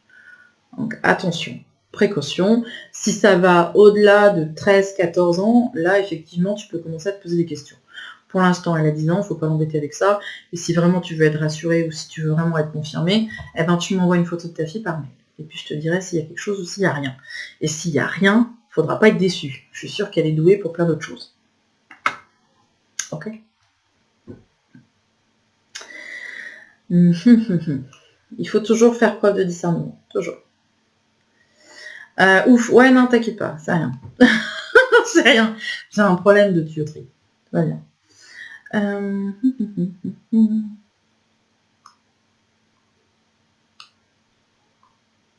Oui, c'est très rare, Sarah, que les entités se matérialisent entièrement. Ça demande vraiment beaucoup d'énergie. Donc c'est vrai que il peut y avoir des fois des choses dans des lieux, c'est vrai, qu'un médium ou une personne qui a des capacités de clairvoyance va pouvoir capter, et c'est un phénomène du coup qui n'est plus physique. Alors, je vais poursuivre avec mon petit support qui est ici. Hop, voilà. Donc ça, c'était ce qu'on appelle donc les phénomènes physiques, entendables et visibles et constatables et tout ce que vous voulez, de manière physique, c'est-à-dire par toutes les personnes qui sont présentes. Dans l'autre famille des phénomènes paranormaux, on va avoir les phénomènes psychiques. Ils ne sont pas matériels, d'accord? Ça n'a rien à voir, là pour le coup, c'est vraiment les phénomènes qui sont physiques peuvent avoir une action sur la matière. Les phénomènes psychiques n'ont pas d'action sur la matière. C'est la grande différence. Donc ce ne sont pas des phénomènes qui sont matériels. Donc ils ne peuvent pas être captés par tous les habitants d'un lieu. C'est souvent une seule personne qui va être visée. C'est ce que je disais tout à l'heure, c'est le principe justement des prédateurs dans la savane. C'est qu'ils vont s'attaquer à la personne qui est la plus vulnérable ou la plus sensible émotionnellement, la plus fragile aussi, pourquoi pas. Mais en général, quand il y a un phénomène psychique dans une maison, c'est une seule personne, très rarement deux, mais une seule personne qui va être visée. Sans qu'elle possède forcément de capacités psychiques ou parapsychiques. Là, on ne confond pas tout.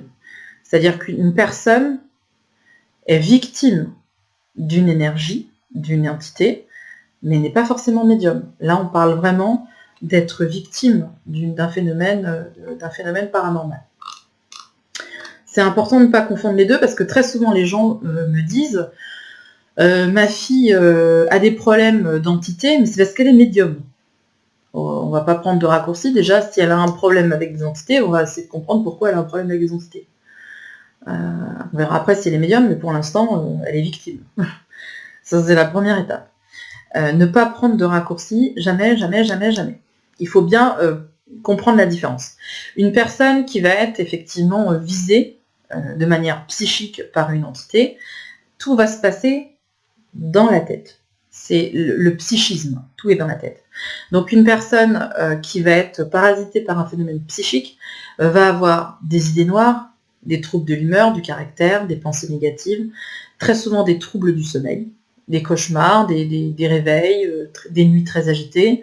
Donc forcément, ça va entraîner une fatigue chronique. La personne est de plus en plus fatiguée, elle a du mal à remonter, elle dort mais elle n'a pas de sensation de récupérer.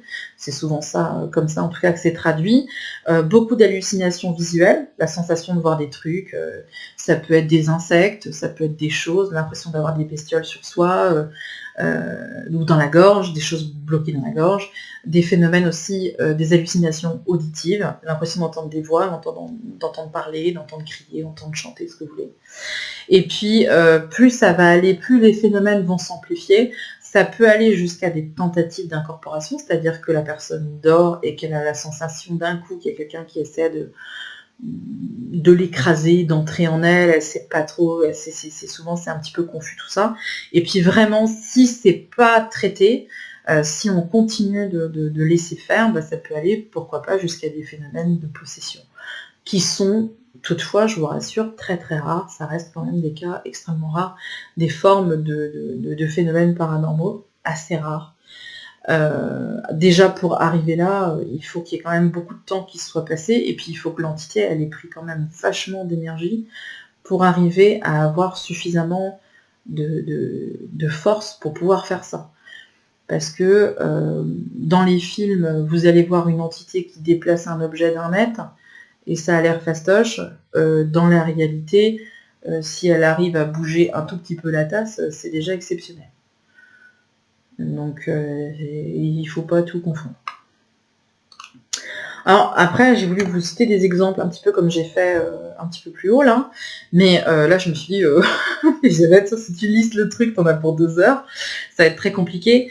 J'ai fait un petit peu de recherche. Alors, je vous ai trouvé 2 hôtels hein, aux États-Unis qui sont réputés pour être hantés et qui sont des lieux qui sont vraiment extrêmement chargés. Il y en a plein en fait, hein. Il y a énormément de lieux comme ça où il s'est passé quelque chose, il y a une histoire bien sûr qui est liée à ce lieu, il y a pu avoir aussi des morts, il y a pu avoir plein de choses. De toute façon, on est dans un... Enfin je veux dire, c'est très... ça serait très compliqué de trouver un endroit où il ne s'est rien passé. Dire, toutes les maisons ont leurs histoires, tous les lieux ont des histoires, les terrains, enfin je veux dire, après il ne faut pas non plus tomber dans la psychose en se disant que partout où on est, il y a forcément des choses qui sont négatives, après il y a aussi des choses qui sont très positives. Dieu merci, parce que sinon je ne sais pas qu'est-ce qu'on ferait, hein, donc on va essayer de rester un petit peu dans la lumière quand même, mais je constate quand même qu'il y a énormément d'endroits où il s'est passé des choses, forcément. Après, des gros phénomènes de hantise restent quand même exceptionnels, entre guillemets. Voilà. Je vais regarder vos questions, si vous avez des questions, et après je vais répondre aux questions que j'avais déjà notées, qui ont été postées déjà précédemment sur le groupe.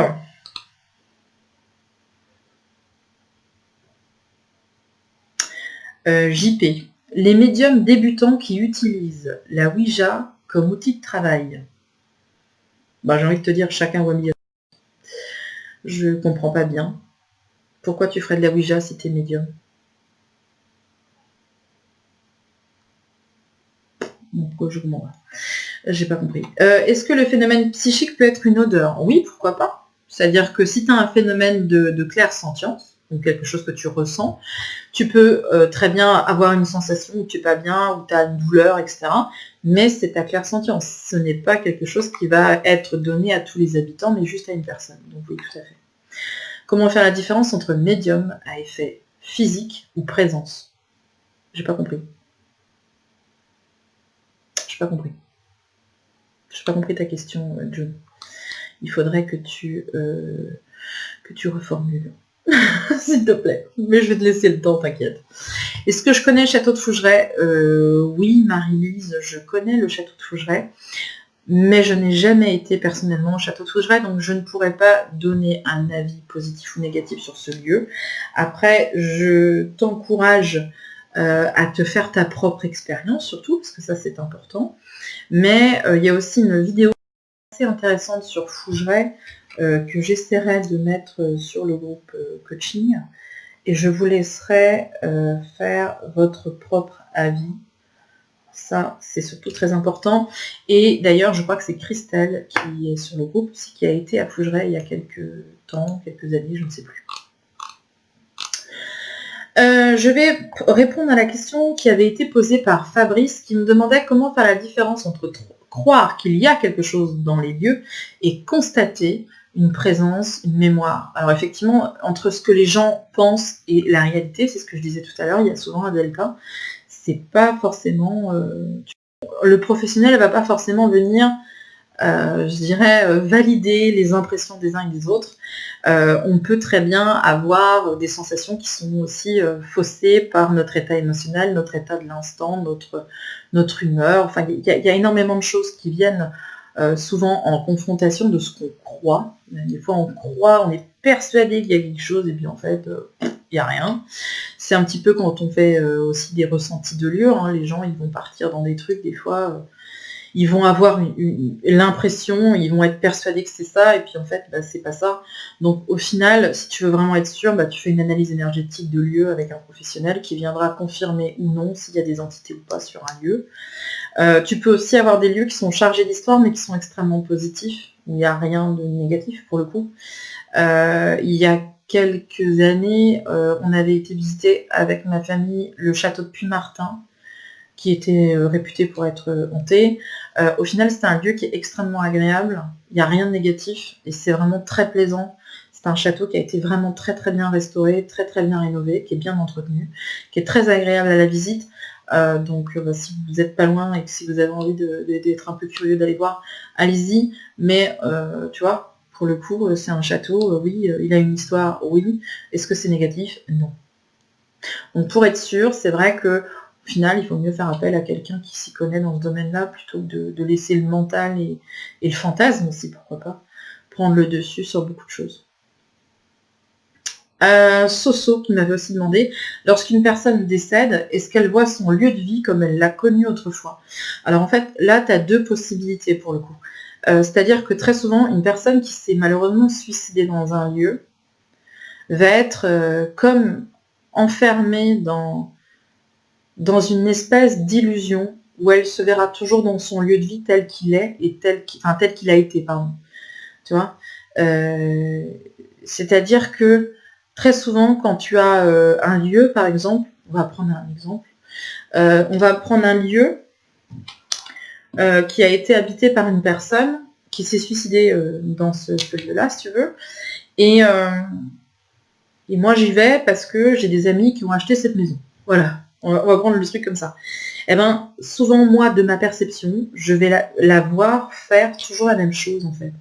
C'est un petit peu comme une énergie résiduelle, parce qu'il y a aussi plusieurs types d'énergie, mais l'énergie résiduelle, si tu veux, elle va faire toujours la même chose, de manière systématique. Tu vas avoir toujours la même scène, toujours la même chose qui se joue, et elle ne se rend pas compte. Elle n'est pas consciente, en fait, de ce qui se passe réellement. Par contre, si c'est une entité qui est attachée à un lieu, et puis que bah, finalement, voilà, la maison elle est vendue, les gens y rachètent, ils font des travaux, etc. Là, si elle retourne l'entité dans son ancien lieu de vie, elle verra que ça a changé.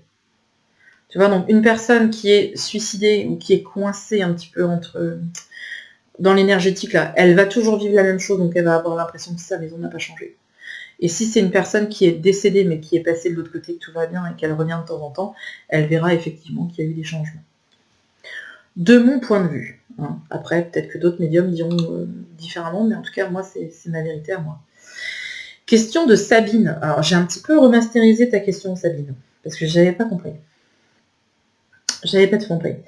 Tu me disais, comment expliquer que l'on puisse capter une émotion dans un lieu au point d'en pleurer? Ben, c'est tout à fait logique. Si tu as une sensibilité énergétique, si tu peux ressentir des choses, tu vas dans un lieu où s'est passé un drame, tu vas être ému aux larmes. Après, faut faire attention entre ressentir et se laisser envahir. Il faut pas... tu as le droit de ressentir. Ressentir, c'est normal. Je pense qu'on peut tous s'entraîner même à faire des ressentis, à différents degrés, bien sûr. Mais se laisser envahir, non. Il faut... Tu restes sur Terre, tu restes là, tu restes sur le plan physique, quoi qu'il arrive. C'est-à-dire que tu vas dans la cour d'un château, tu fais silence. Ça m'arrive de le faire, je dirais que j'apprécie de le faire. Tu vas dans un lieu, tu t'assois, tu fais silence, tu te tais, tu dis plus rien. Tu penses plus à rien. Alors penser à rien. Tu laisses les idées filer, quoi. Tu te fiches pas sur un problème que tu as, etc.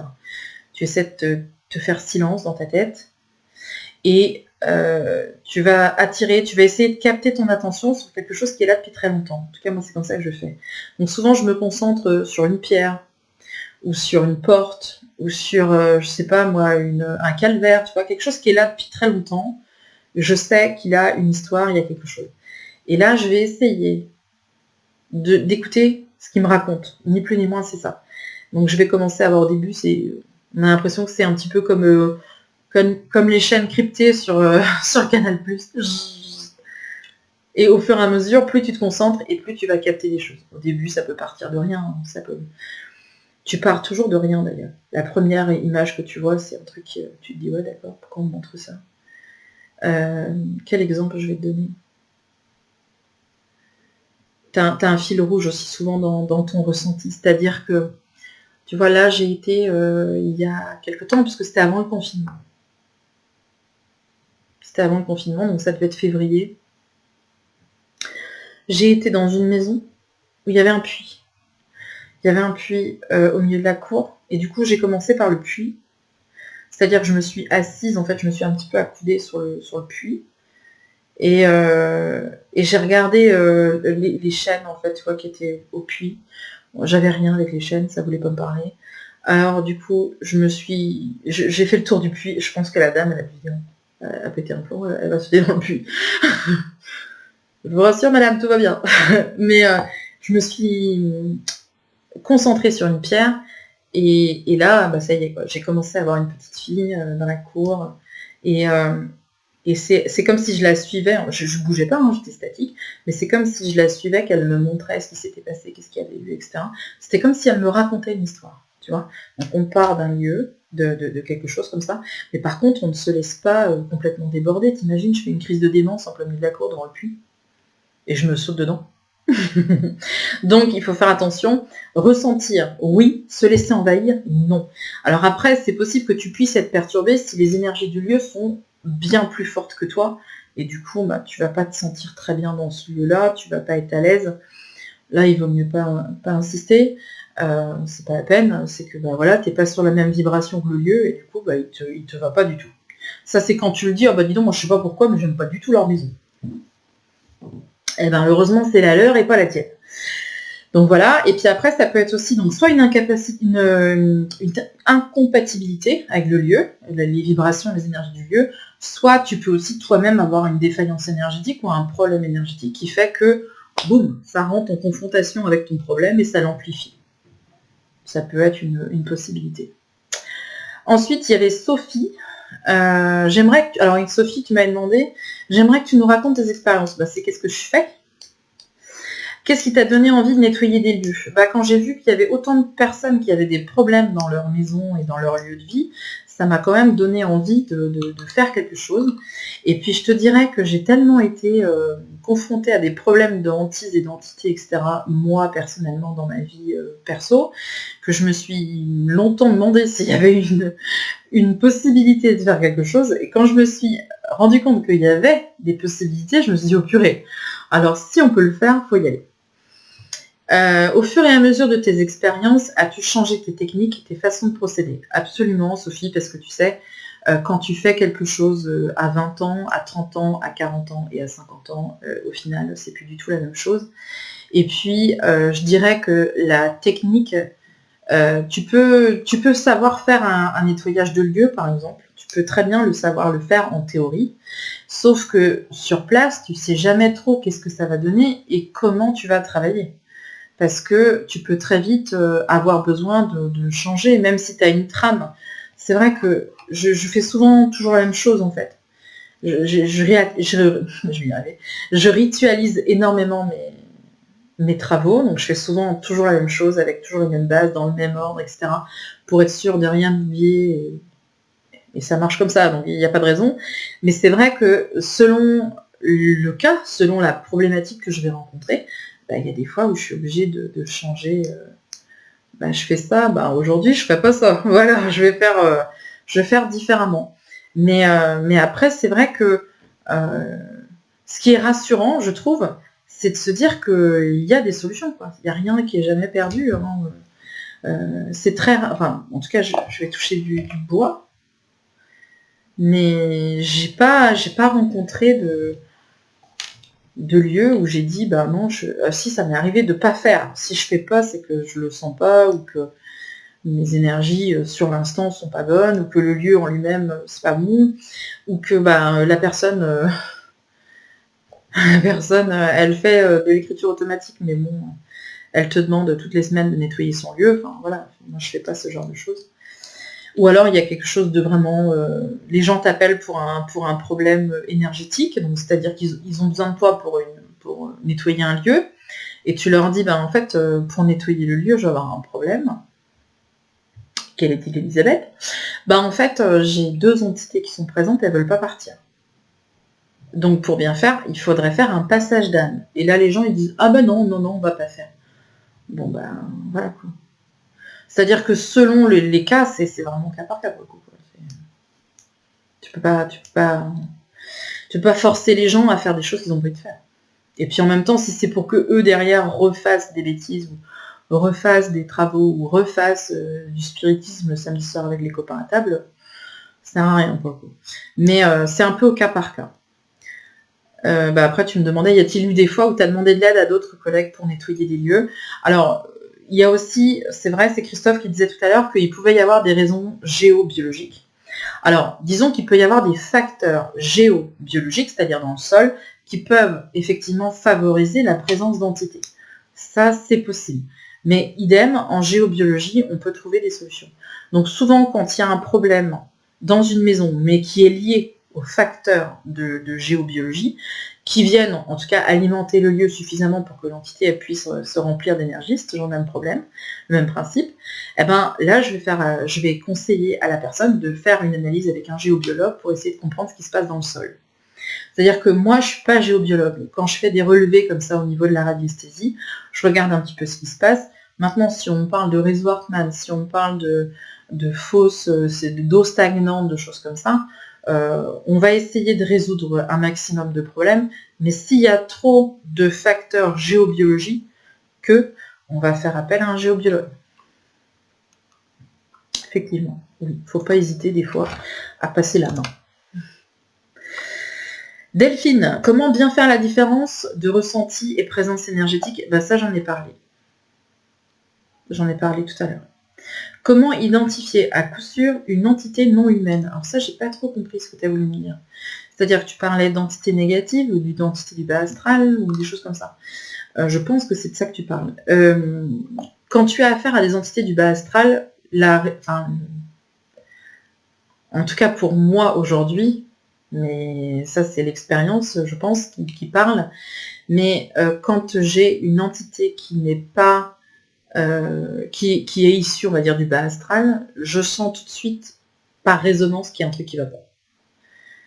C'est pas la peine. Je sens que c'est pas la bonne personne. En plus, moi, pour le coup, je suis bien connectée avec mes guides, alors c'est très rare que ça m'arrive, mais ça m'est arrivé, je sais pas, c'était l'année dernière, ça fait déjà un moment, hein, que j'avais une entité qui se baladait. J'avais un rendez-vous médiumnique qui allait pas tarder. Souvent, j'ai des entités qui sont déjà présentes. Pour ça que c'est plus facile de savoir quand ça va marcher ou quand ça va pas marcher, parce que vous avez rendez-vous pour un contact médiumnique le mercredi à 14h, et l'entité, en fait, elle est là depuis le lundi, et elle est au taquet, hein, donc vous avez déjà eu des messages, vous avez déjà eu plein de choses. Mais quand c'est une entité qui n'est pas, qui est pas bonne en résonance, il y a quelque chose, on se dit non mais là c'est pas normal. Il peut y avoir plein de détails dans un contact qui va pas. Tu te dis là c'est pas bon. Mais c'est avec l'expérience, hein, encore une fois. Hein. Mais si tu as un doute, tu demandes toujours à tes guides. Tu dis à tes guides, là il faut me protéger, il y a quelque chose qui va pas bien, je le sens pas. Et puis il faut faire attention, hein, parce que quand on fait des expériences comme ça, des fois, dis-toi toujours, Delphine, pour le coup, que la médiumnité, c'est toujours ouvrir une porte, et que tu sais jamais qui est derrière. Donc il faut toujours se méfier, il faut toujours être sur ses gardes, il faut toujours demander la protection des guides, il faut toujours demander à tes entités accompagnantes, personnes de ta famille, tes ancêtres, tout ce que tu veux, de veiller sur toi pour faire en sorte que tu ne sois pas approché par des choses comme ça. Mais les entités négatives, les entités du bas astral se font un plaisir à nous manipuler comme ça. Tu sais, quand tu commences à faire des cauchemars, quand tu commences à avoir des idées un peu bizarres, tu te dis tiens c'est bizarre, pourquoi je pense à ça? Moi ça m'est arrivé d'avoir des entités qui me collent un petit peu pour me...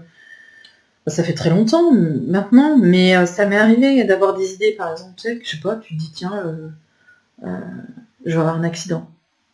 Tu te dis tiens, pourquoi je pense à ça? Pourquoi je pense à l'accident? Ou je vais être malade, je vais avoir un truc grave. Ou tiens, mon fils il va avoir un problème. Enfin, tu vois, on te donne des idées comme ça qui sont pas bonnes pour te faire peur, pour alimenter tes peurs, pour alimenter le pire schéma, tu vois, qui peut se passer dans ta vie. Ça, c'est des entités qui sont pas forcément très bonnes. En troisième question, tu m'as demandé, est-ce qu'on peut faire partir ce genre d'entité non humaine et comment? Donc ça, c'est un autre sujet, c'est un sujet de passeur d'âme. On en parlera certainement dans d'autres temps, dans d'autres instants. D'ailleurs, c'est très rigolo, parce que j'avais hésité à faire ce live-là, sur les entités, sur les présences énergétiques, etc. J'avais hésité à faire ce live ou à faire un live sur les passeurs d'âme. Alors, tu vois. Dis donc, trop fort, Delphine. Ensuite, il y a Mylène qui m'a demandé, est-ce que tous les lieux sont concernés par des mémoires, etc. Comme je le disais tout à l'heure, j'ai répondu aussi à ça. Hein. Je pense effectivement qu'il y a du positif et du négatif en toute chose. Après, il y a des lieux effectivement qui vont être beaucoup plus chargés que d'autres. Tu sais, au mois de... attends, c'était quand ? Si, c'était au mois de septembre, j'ai été en Normandie faire des rendez-vous et je suis passée par Saint-Lô au retour. Et heureusement qu'il faisait jour quand j'ai emprunté cette route, parce que je pense que de nuit ça m'aurait fait bizarre. J'avais l'impression de rouler, et j'avais l'impression de passer... alors je roulais pas vite, les gens n'arrêtaient pas de me klaxonner, ils devaient se dire mais qu'est-ce qu'elle a celle-là, elle est complètement folle. Mais j'avais l'impression avec ma voiture de traverser des foules de gens. C'était très bizarre. Donc oui, effectivement, il y a des endroits qui sont particulièrement lourds. Après, c'est assez rare que je ne rentre pas dans un lieu. Alors après, j'ai pas encore été visiter un camp de concentration. Ça, c'est un truc que je devais aller à Strasbourg en fin d'année, puis finalement, ça s'est pas fait. Et mais je sais pas. Je sais pas du tout là comment je peux réagir dans des lieux comme ça. Je sais pas. Après, je sais que, tu vois, l'année dernière, j'ai été confrontée à un phénomène un peu bizarre, c'est que j'étais en train de déjeuner un midi sur une place, il faisait très chaud, on était en décalé, bref, et on nous sert à table, et là d'un coup je sens mon cœur qui s'emballe, et c'est très impressionnant parce que j'ai cru que je faisais un arrêt cardiaque, ou je sais pas, une crise cardiaque, ou je sais pas quoi, et j'étais tranquillement à table, et d'un coup j'ai senti mon cœur, mais vraiment, je sentais mon pouls même dans ma gorge, j'avais chaud, et j'ai senti mon cœur qui commençait à partir, tout. Et comme si j'étais en plein effort, alors j'étais assise depuis 20 minutes, donc il se passe rien, là, c'est quoi le problème? Et j'ai arrêté de bouger, et je me dis, attends, qu'est-ce qui se passe? Et t'as envie de calmer, mais en même temps t'y arrives pas. J'ai eu un goût de sang dans la bouche, j'ai commencé à me sentir chaud, froid, pas bien et tout. J'ai dit à mon mari, je crois que je vais faire un malaise, je crois que ça va pas. Il a commencé à paniquer, tout le monde était qu'est-ce qu'elle a Et là j'ai reposé, j'ai dit, ah bah non ça va. Ah bah non ça va. Oh, fausse alerte. Et en fait, il m'a dit, mais t'es complètement cinglé. Je dis, ouais, je sais. Mais j'y peux rien, je te jure, je suis pas bien. Et après ça, je me suis concentrée le reste du repas, j'ai essayé de comprendre pourquoi j'allais pas bien, en fait, qu'est-ce qui s'est passé. Et il y avait un espèce de vieux bâtiment, c'était une vieille place, hein, et il y avait un vieux bâtiment, et là j'ai commencé à avoir des chars qui montaient. Je voyais des chars qui montaient, je me disais, c'est quoi, j'ai purée, il y a un truc. Et là pour le coup, tu vois, c'est une mémoire de lieu. Et je voyais les chars qui remontaient la ruelle, je voyais comme si j'étais spectatrice de voir des soldats qui débarquaient là. Je me dis, purée, qu'est-ce que c'est? Je voudrais juste manger ma salade périgourdine. Laissez-moi tranquille. Et on a fini de manger. Et mon mari est parti payer. J'avais l'impression que j'avais les jambes en coton, que j'étais vraiment pas bien. Et après, je me suis dit, c'est la chaleur, ou peut-être qu'il fait trop chaud pour moi et que là, ça va pas. Et puis, j'ai contourné, en fait, la petite terrasse du restaurant. J'ai contourné, je suis passée. Et là, j'ai vu qu'en fait, il y avait une stèle.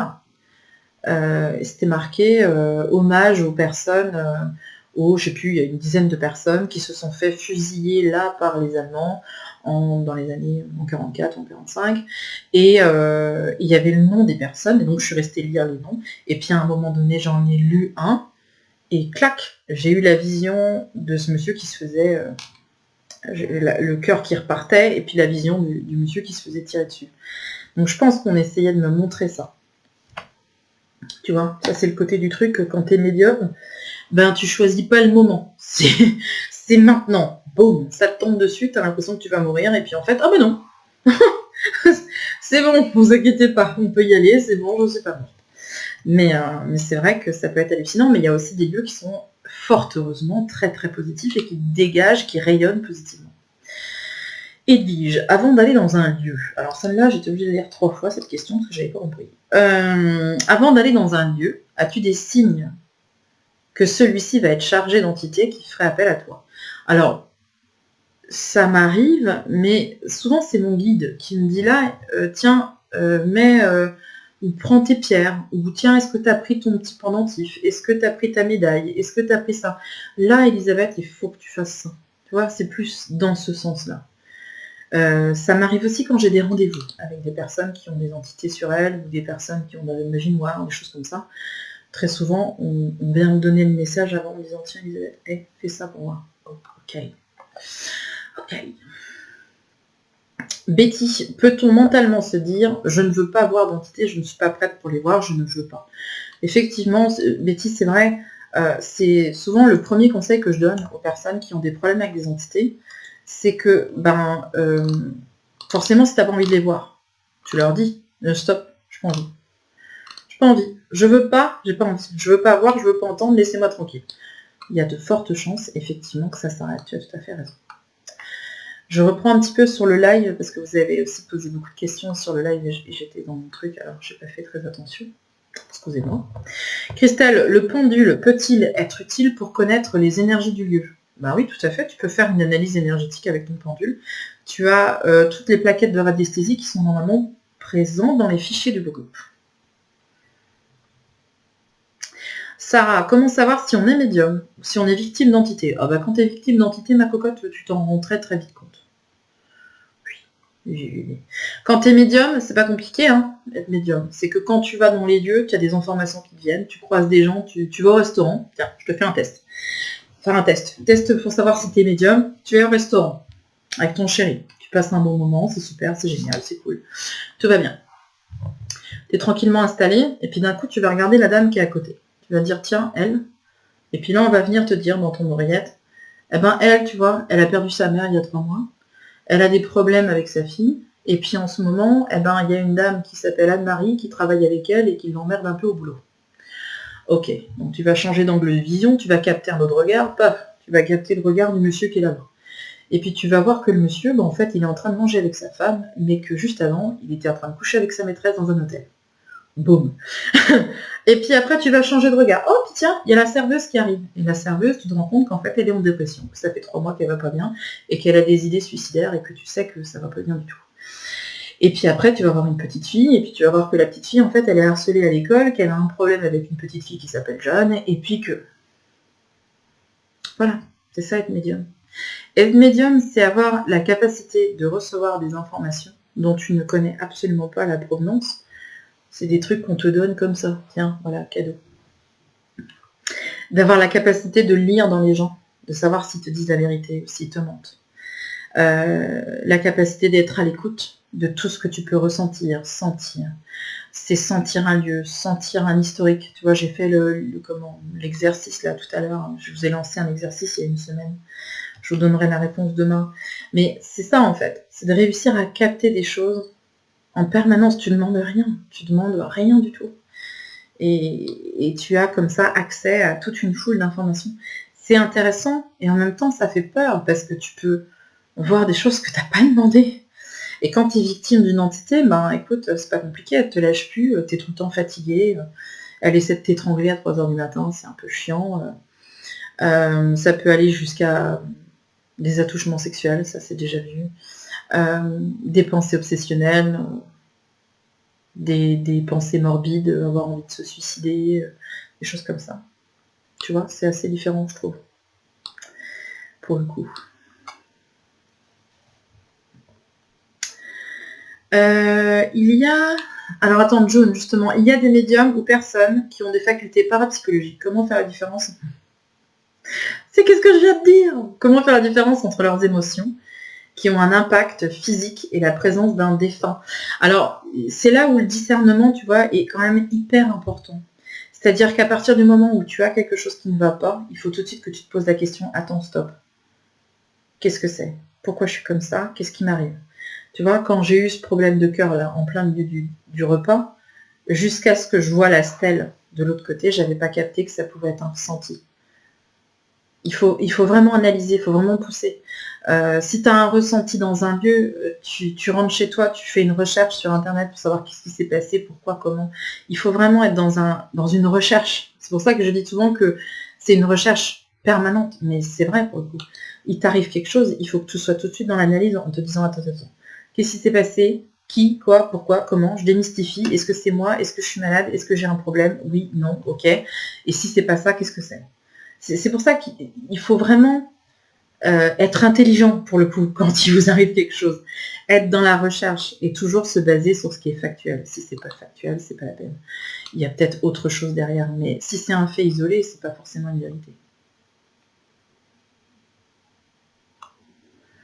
Rachel, se concentrer sur un lieu pour ressentir, ça n'ouvrirait pas des portes sur quelque chose de pas cool.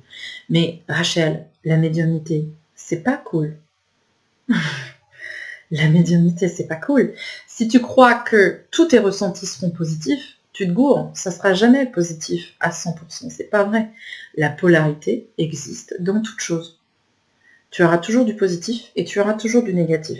Quand tu es médium, tu ne peux pas avoir accès que à des entités qui viennent du monde des bisounours et tout le monde est dans l'amour et on va tous te faire des câlins. C'est pas vrai. Tu auras forcément des ressentis qui sont très positifs, tu auras forcément des ressentis qui sont très négatifs. Dans la vie de tous les jours, tu rencontres des gens qui sont bienveillants, qui sont généreux, qui sont gentils, et tu rencontres aussi des cons. Et pour le coup, il n'y a pas mieux. Après, il ne faut pas tomber dans la parano. Un ressenti, c'est pas un contact. Hein.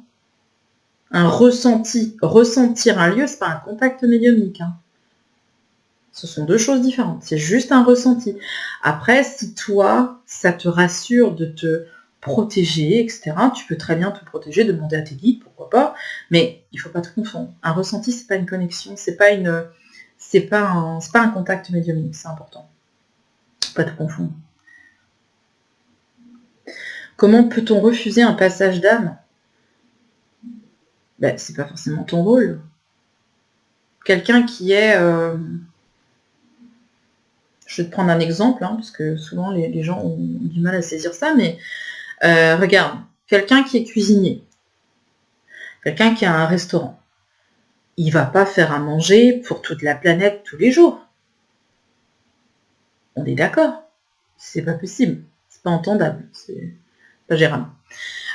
Quelqu'un qui est une personne qui serait couturière. Elle est couturière, mais c'est pas pour autant qu'elle va habiller le monde entier parce qu'elle sait faire de la couture. Tu vois ce que je veux dire? C'est que tu as des personnes qui vont se dire, bah non, moi j'ai des entités chez moi, où il se passe ci, où il se passe ça, il faut faire un passage d'âme, oh bah, j'ai pas envie de le faire. Bah il faut respecter quoi. Si elle veut pas le faire, elle le fait pas. Tu sais, moi des fois je me balade dans des lieux, il y a des entités, je vais pas forcément dire à tout le monde, tiens, je vais te donner un exemple, je vais aller à la mairie, parce que pour ceux qui sont de Guingamp, ça va les faire marrer, mais il y a un hôpital, enfin la mairie à Guingamp, c'est un ancien hôpital. Donc quand tu vas à l'intérieur, il y avait avant des bonnes sœurs et tout ce que tu as là-dedans. Donc quand tu y vas, il y a plein de trucs qui passent partout.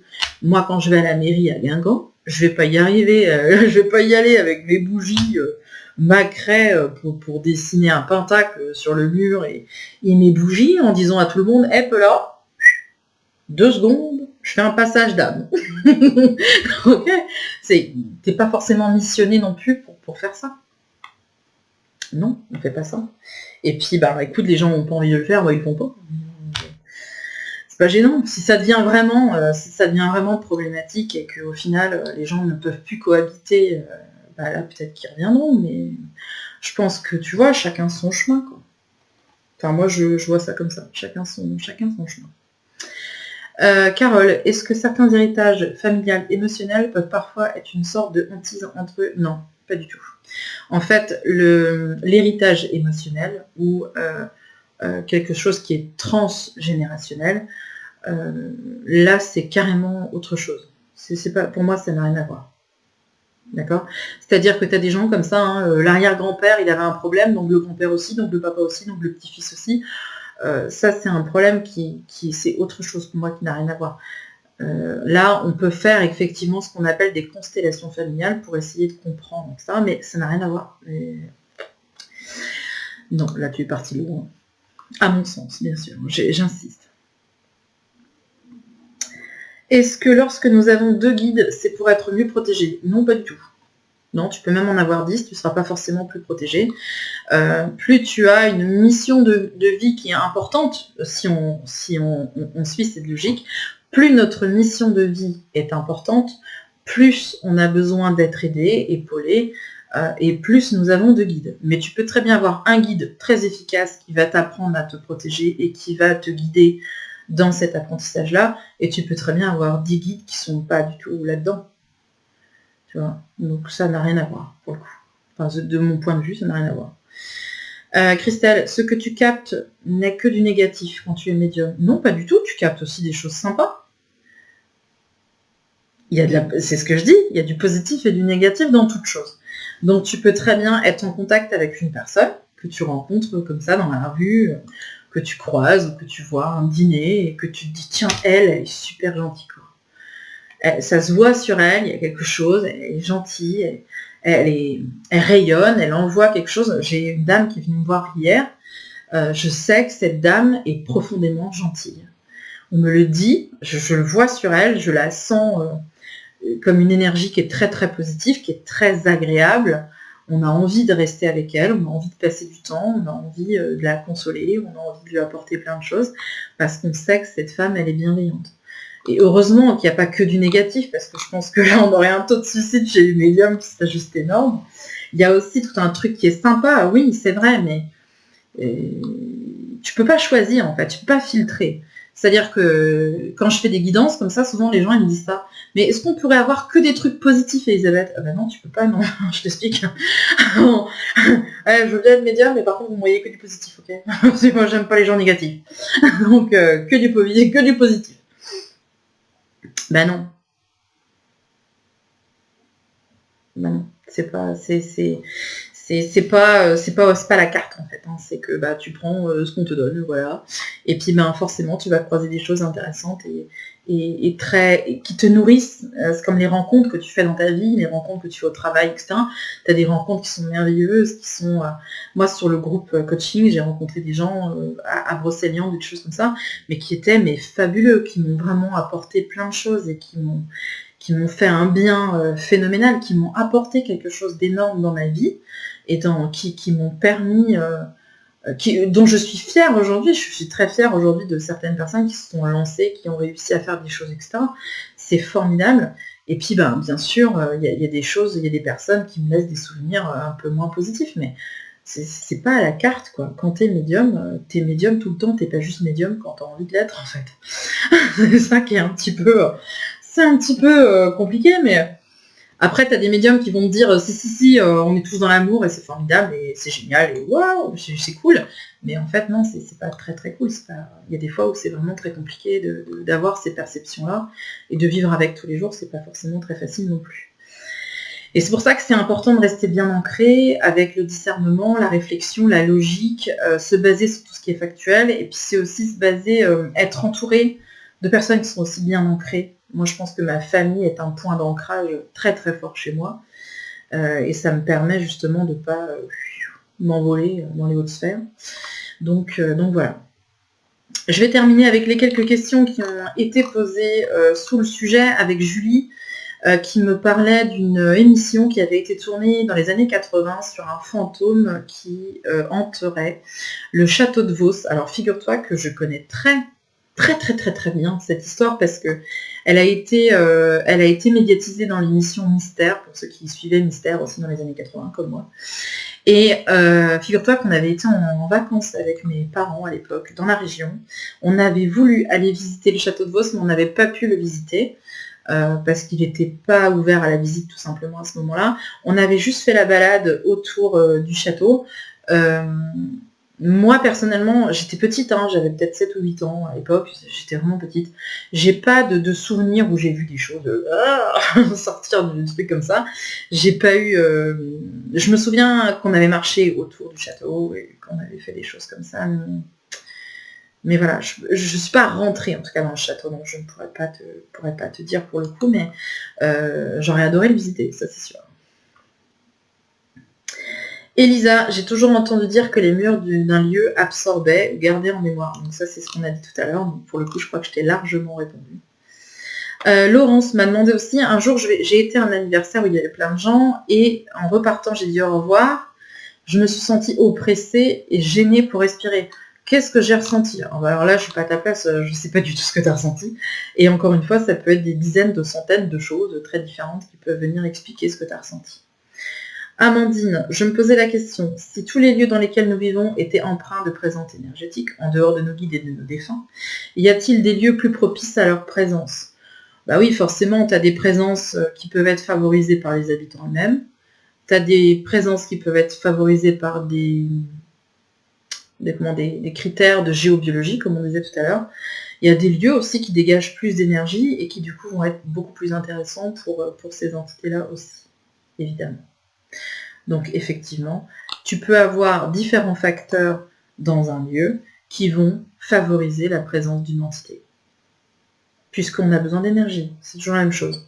Une rivière, par exemple, une rivière souterraine, comme ici, chez nous, on a une rivière souterraine sous la maison, mais elle est plutôt bien orientée pour le coup. Donc ça provoque un flux électromagnétique qui va être une énergie, une batterie, favorable justement aux manifestations paranormales. Tu comprends le truc, Amandine? D'ailleurs, je crois que tu as rendez-vous chez moi dans pas longtemps. Je crois que c'est la semaine prochaine.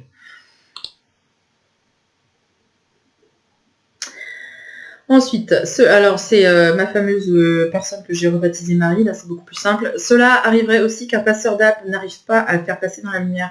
Alors, regarde la vidéo que j'ai faite sur les passeurs d'âme, pour le coup, parce que peut-être que ça peut être une vidéo qui peut t'apprendre des choses. Une entité à la base qui a besoin d'un passeur d'âme refuse d'aller justement de l'autre côté. C'est justement le principe du passeur d'âme. Une entité qui ne refuse pas de passer dans la lumière a quand même de grandes chances de passer directement de l'autre côté. Si on a besoin d'un passeur, c'est que l'âme, elle ne veut pas partir, en fait. Le principe, c'est que le passeur d'âme est un négociateur. Regarde la vidéo qui a été faite sur le sujet, sur YouTube, tu vas trouver. Ensuite, bah écoutez, j'ai pas trop de questions, donc c'est plutôt cool. Je pense que j'ai été assez claire dans mes paroles, en tout cas j'espère. Je vois que vous avez eu pas mal de problèmes pour suivre le live, mais c'est parce que il y a beaucoup d'échanges sur le live. De toute façon, la vidéo, elle sera publiée certainement sur YouTube ou sur le groupe demain, dans les prochains jours, je sais pas, je vais voir. Je vous remercie en tout cas de m'avoir suivi. J'espère que j'aurai répondu à toutes vos questions. J'espère aussi que vous aurez appris des choses. N'hésitez pas à poster des sujets dans les prochains jours si vous avez d'autres questions, surtout il ne faut pas hésiter. Je vous souhaite à tous une excellente soirée et je vous dis à très bientôt. Salut!